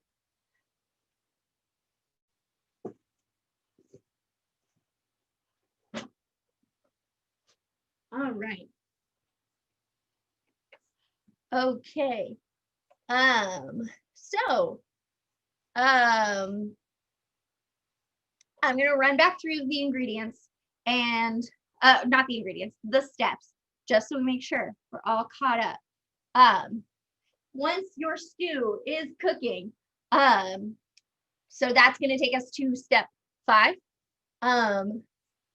You would bring your liquid to a boil, and then add your squash, your potato, your chayote, your oregano. I added my oregano into the sauce. You could add your oregano into here, and then your chilies, and then you're gonna leave it on like a medium to low heat, more medium than low, and then leave that for about 25 minutes. I am going to, since mine has been in there about 25 minutes now, I am actually going to take out a couple pieces and just kind of test their tenderness. And so here we have, all right, so we see the fork went in there, but it's still like a little bit, it could sit there for a little bit longer. It's pretty tender though. I also like to see if I can cut it in half with my fork. And it's not the easiest thing, so I'm gonna leave it for a little while. Maybe 5 more minutes, and then I'll check it again. And then for our rice, we browned the onions and the rice. Then we added water and 4 cups of water, our tomato sauce, salt, and then we reduced it to the lowest heat possible. And then we set a timer for 30 minutes. And now we're just waiting for everything to be done.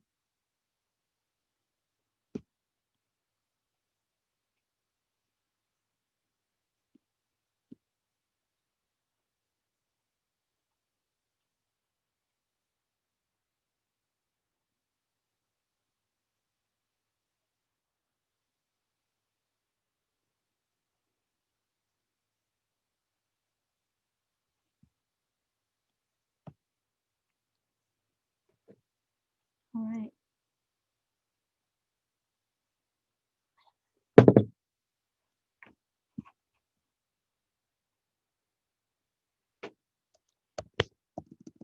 Elizabeth.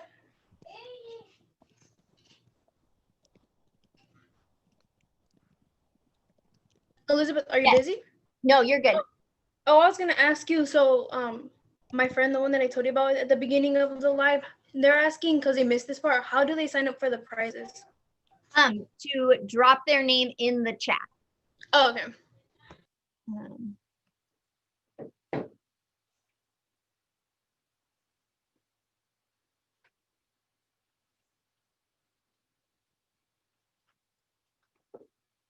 all right. So I'm gonna give y'all 4 more minutes to drop your name in the chat. So by 3:40, your name should be in the chat so that I can draw your name. And then in the middle of drawing prizes, I will turn off my rice at some point. Let's see. Kitsali, how is yours coming along? It's great. I have the rice covered and then I have the stew. It's all bubbly like that. So I think it's going really good. Awesome. Lupita, how about yours? It's going pretty good. I'm excited. Does it smell good? Mine smells good.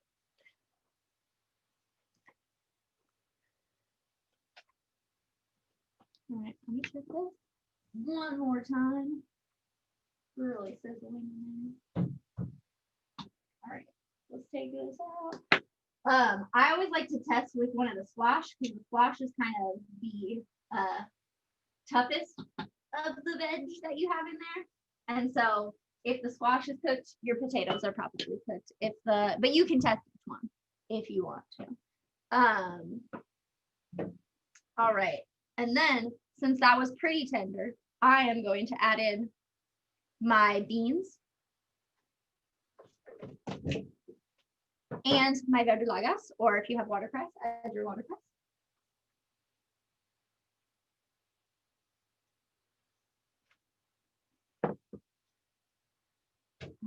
And I'm going to mix that in real quick.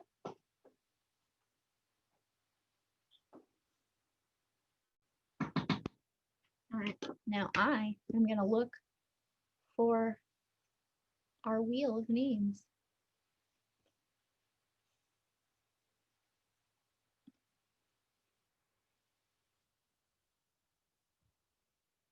Yes.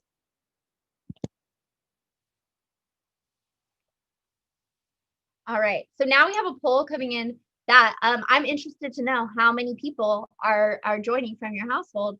Just so we know how many people we have on. Is it just you? Are you going to serve this with your family? Leave it for a neighbor in a COVID safe, contact free way. Let me know.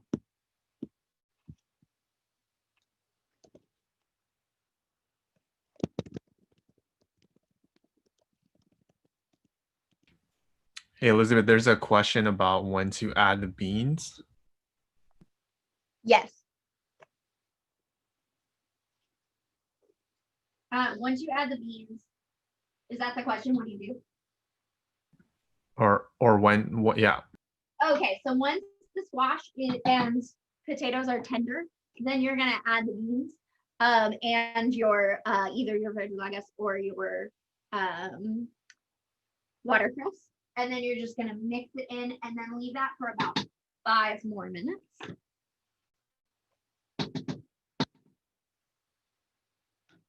My rice, let's see how much longer my rice has. My rice has about 15 minutes, but it's looking good. And your rice, you don't want to uncover it while you're cooking. Your stew, you can give it an occasional mix every bit. But your rice you should just leave. So now I am going to, excuse me while I read our names to make sure that we're all updated.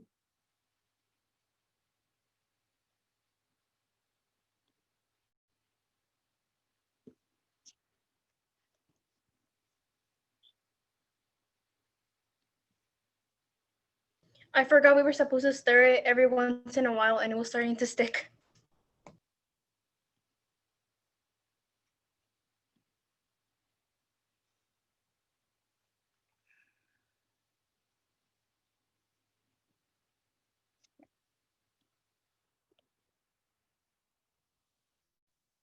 I'm busy reading names.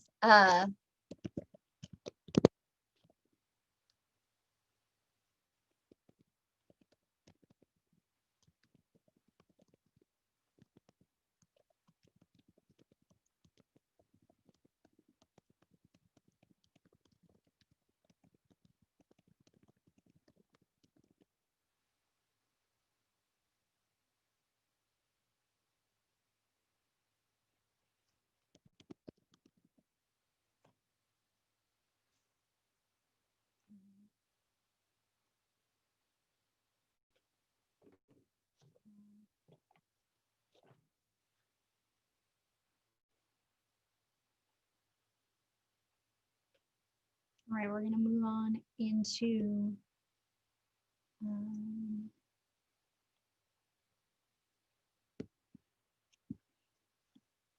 awesome. I'm almost ready. This is where the magic happens. Wait, how many people are watching the live right now? Paul?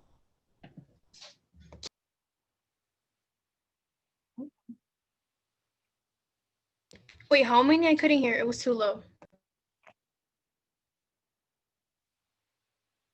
Oh, it's not that bad. Wait, do we drop one name or how many?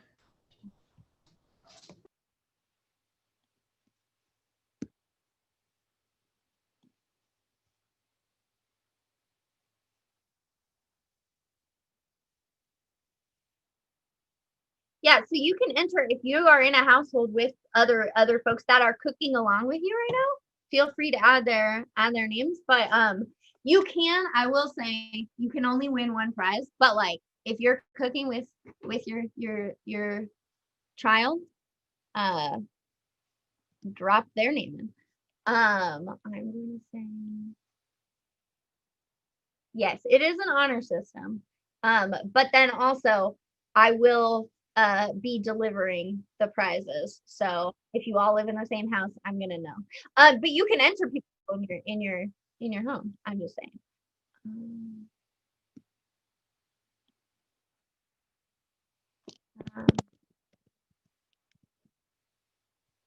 And last but not least. All right.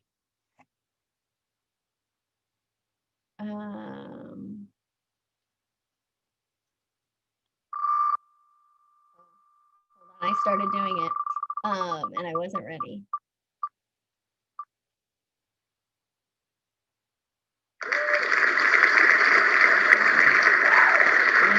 One sec. That's the sound of if you win. My computer is gonna clap for you.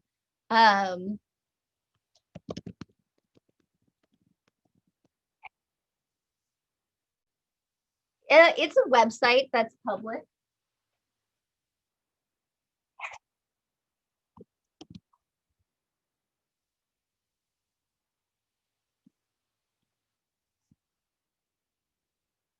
All right.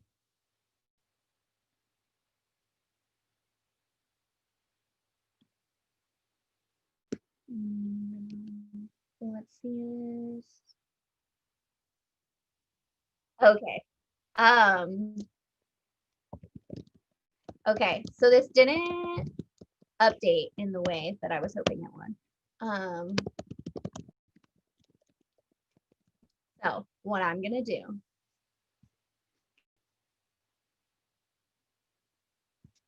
Can we hold on? Gonna go offline. I'm gonna take a short break to figure out how we can give you these prizes.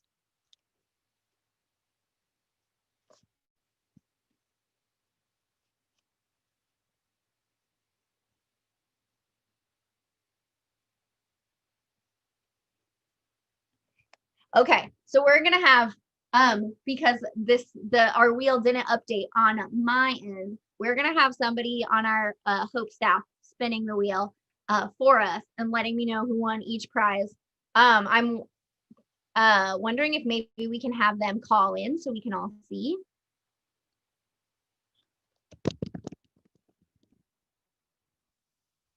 Okay.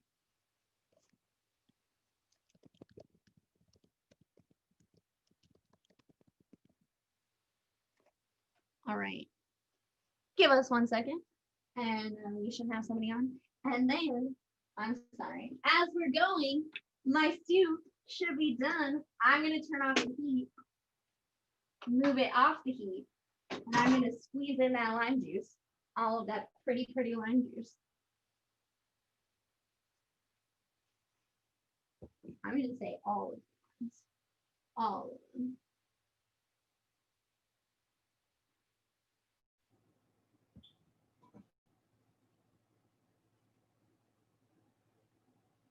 All right, so we should have Asia calling in soon.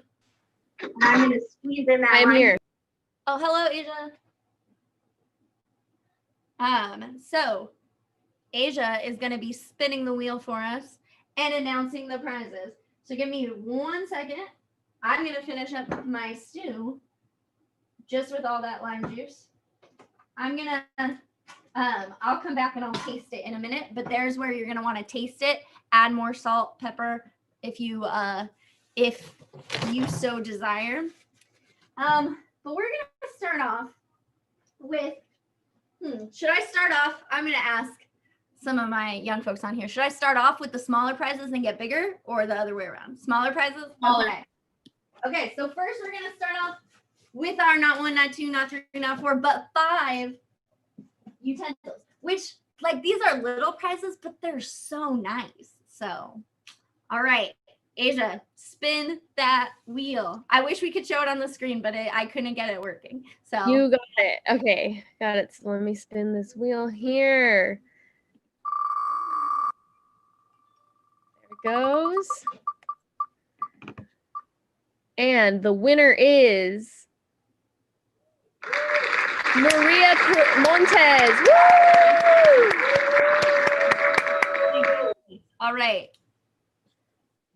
I'm going to, Asia, can you make a note of who wins what prize for me? Say that.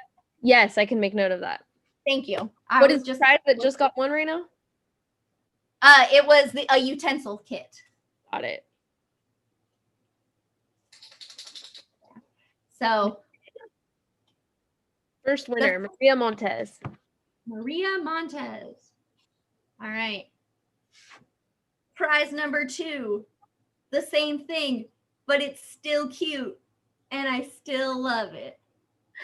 All right, here we go again. Spin that wheel.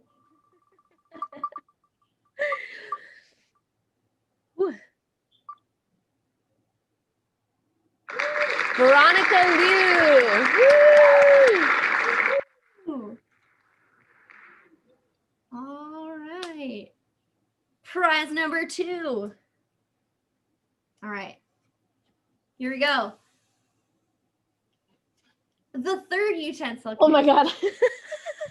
There are not 1, not 2, not 3, not 4, but 5. All right, here we go. The next one. I'm promising you this is cool.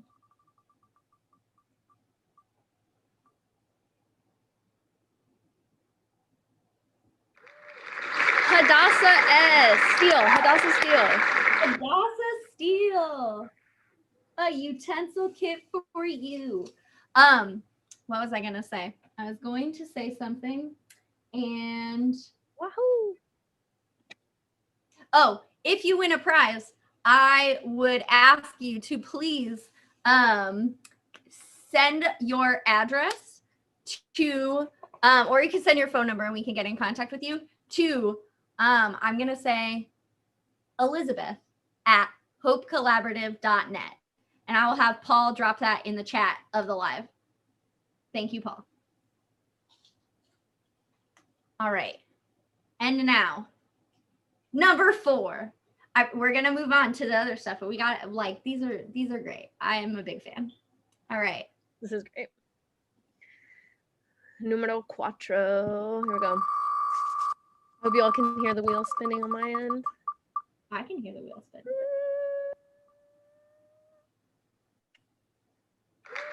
All right, Mari Jose. Congratulations. Hey. Nice. Ready? And finally, for this batch of prizes, number 5. All right. Ay, ay, ay, ay, ay.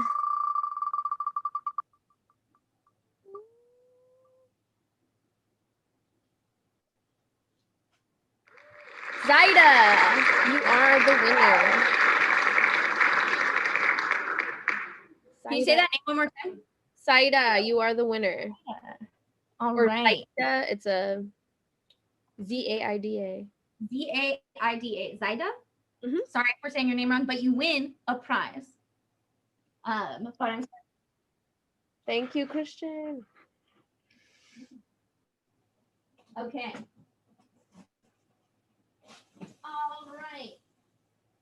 Now we're gonna move on to our mini waffle makers. Mini waffle makers. Fun. Like regular waffles, but mini. Our first mini waffle maker. Is gonna go to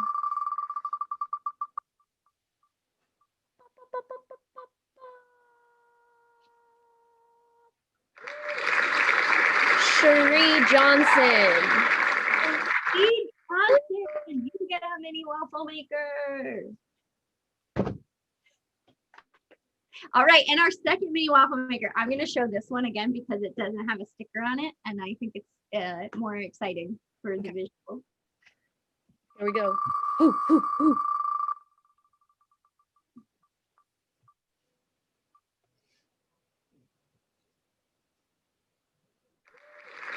And Nenny Frank, you won a mini waffle maker. And then he was our first person to sign up for this event. Shout out. Shout outs to Nenny. All right, ENENY. to our mini blenders. All right, mini blender. Mini blenders. Also, I'm looking at my timer and my rice is getting close to being done, but I can double multitask. I can't talk at the same time. That's too many. I can only do 2, not 3. I'm gonna spin this wheel. Yeah, feel.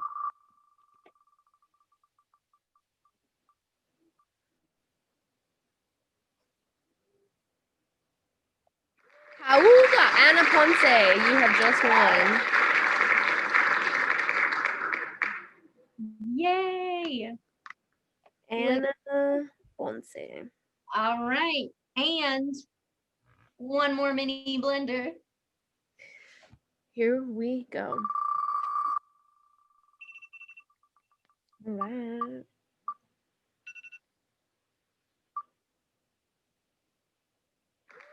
Dinah, you have won a mini blender. DYNA, Dinah, mini blender. Woo-hoo. Awesome.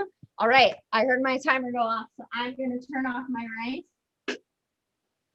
And I'm just going to move it off the heat. It's pretty hot, so be careful. And now we're going to move on to our cookbook. Cookbook. We're going to start with Decolonize Your Diet in honor of the fact that we went with a recipe out of here. Spin that wheel. That would be a good game show host, I think. I would enjoy that.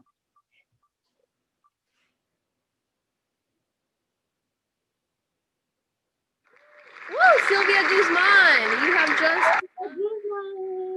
You won Decolonize Your Diet. All right. Next, we're going to go with the Honeysuckle Cookbook. Okay. Honeysuckle cookbook. Okay. Sorry, I'm just making sure I got this noted down. Okay.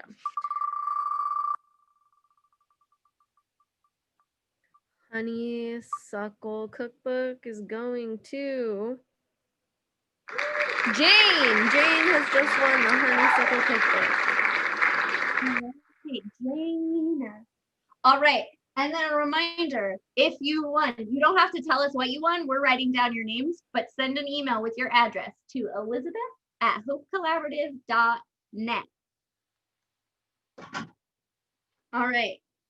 Next, we have Original Local. Ooh, Original Local. Spinning this wheel. Let me write this down. Original Local. Mona Hall has just won Original Local. Mona Hall. Ramona. What's next? All right. And last but not least in our cookbook section, Black Girl Baking. Black Girl Baking going to I flipped through this one. It looks so good.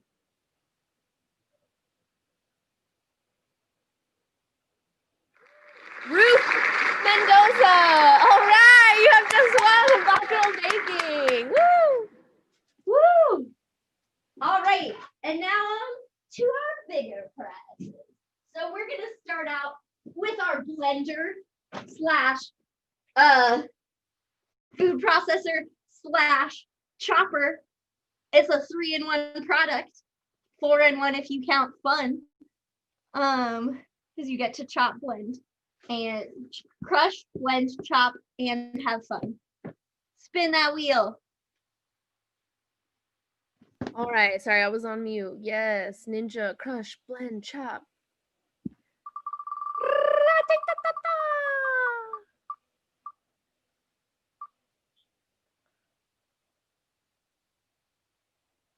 Virginia Hall has just won the crush, the blend, the chop, ninja.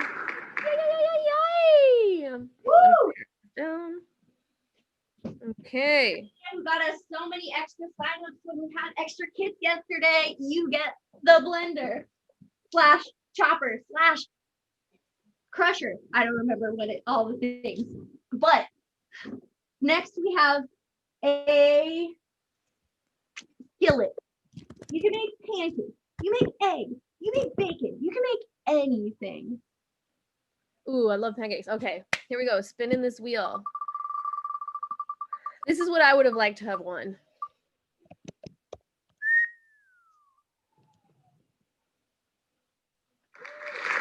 Brian Lamb has won the griddle. You can make a griddle.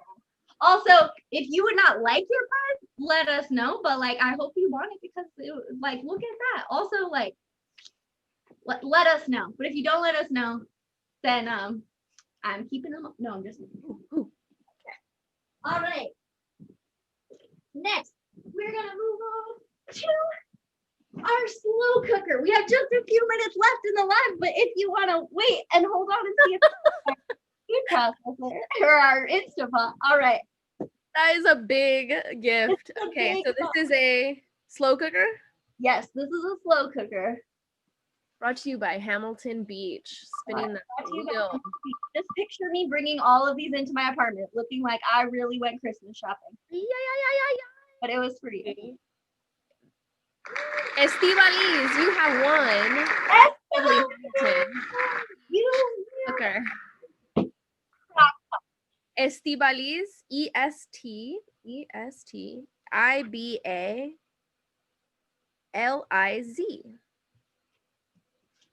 all right. And last, but most definitely not least, we have an Instapot. Instapot. I have enjoyed my Instapot many a night, so. Woo, woo, woo, woo, woo. This is the I think all the prizes are grand prize. This is a great one. Renee Q has won. Renee Q has won an Instapot. All right, remember, if you won. All right. If you won, make sure to put your make sure to add your address, send your address to Elizabeth at hopecollaborative.net, and I will get in touch with you. Either send your address and your phone number. Sorry if you already sent it, address and phone number, so that I can get in touch with you and say, I'm going to come to your house and drop off something. If it's a little thing, I'm going to mail it to you.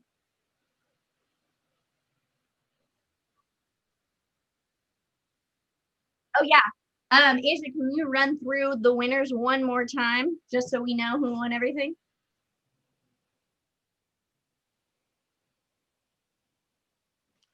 How does the WAP song go? From the top. Da, da, da. Okay. We have utensil kits going to Veronica L, Hadassah Steele, Mari Jose, and Zaida. Those are the winners for the utensil kits. Oh. Yep, that's right. Maria Montes as well. And those were the 5 utensil kits. Then in the category of waffle makers, we got Sheree Johnson, and Aneni Frank. And after that, we went through the mini blenders, which were won by Anna Ponce and Dinah. And then we have the books, Decolonize Your Diet, won by Sylvia G. Honeysuckle, Jane. Original Local, going to Mona Hall.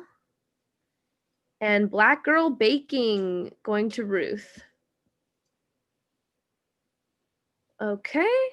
And then after that, we have some mega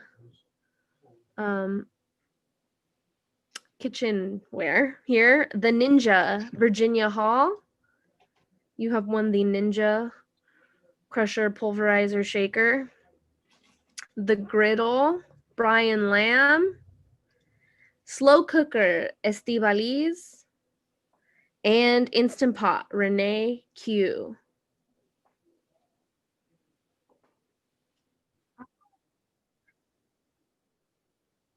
All right. So the last thing I'm going to show you is how I'm gonna enjoy this meal. And I hope that yours comes out as delightful. I hear something happening. It's my phone trying to tell me something. Okay. All right. So I'm going to take my rice. I gave it a good little mix once it was done, but just to get the onions tend to float to the top, just to get it all mixed in. I love rice, so I'm taking a lot of it. I am I might add a little bit more salt to this. I haven't tasted it yet, which I normally would do, but just for the sake of showing y'all. All right, so this, is that a good view? So we have our rice, we have our stew, and I have my water. I'm ready for a cozy, it really worked out that this was like our first real kind of gloomy, rainy day. And I hope that you all enjoy this. Oh yeah. So one more thing. Last but not least, remember we have our donation link on here. Also, a big thank you to my good friend Christian Lamelli, ProMelli Video Works, for putting on this event. We at Hope could never do these cool effects and put text on the screen and do all these technological things. I think you noticed I had trouble moving my camera. So if you enjoyed this, we hope that you'll join us the next time we have an event. Hopefully one day soon we'll get to see you in person, but until then, thank you for joining us and have a very good rest of your weekend, day, month, everything. Bye, everybody.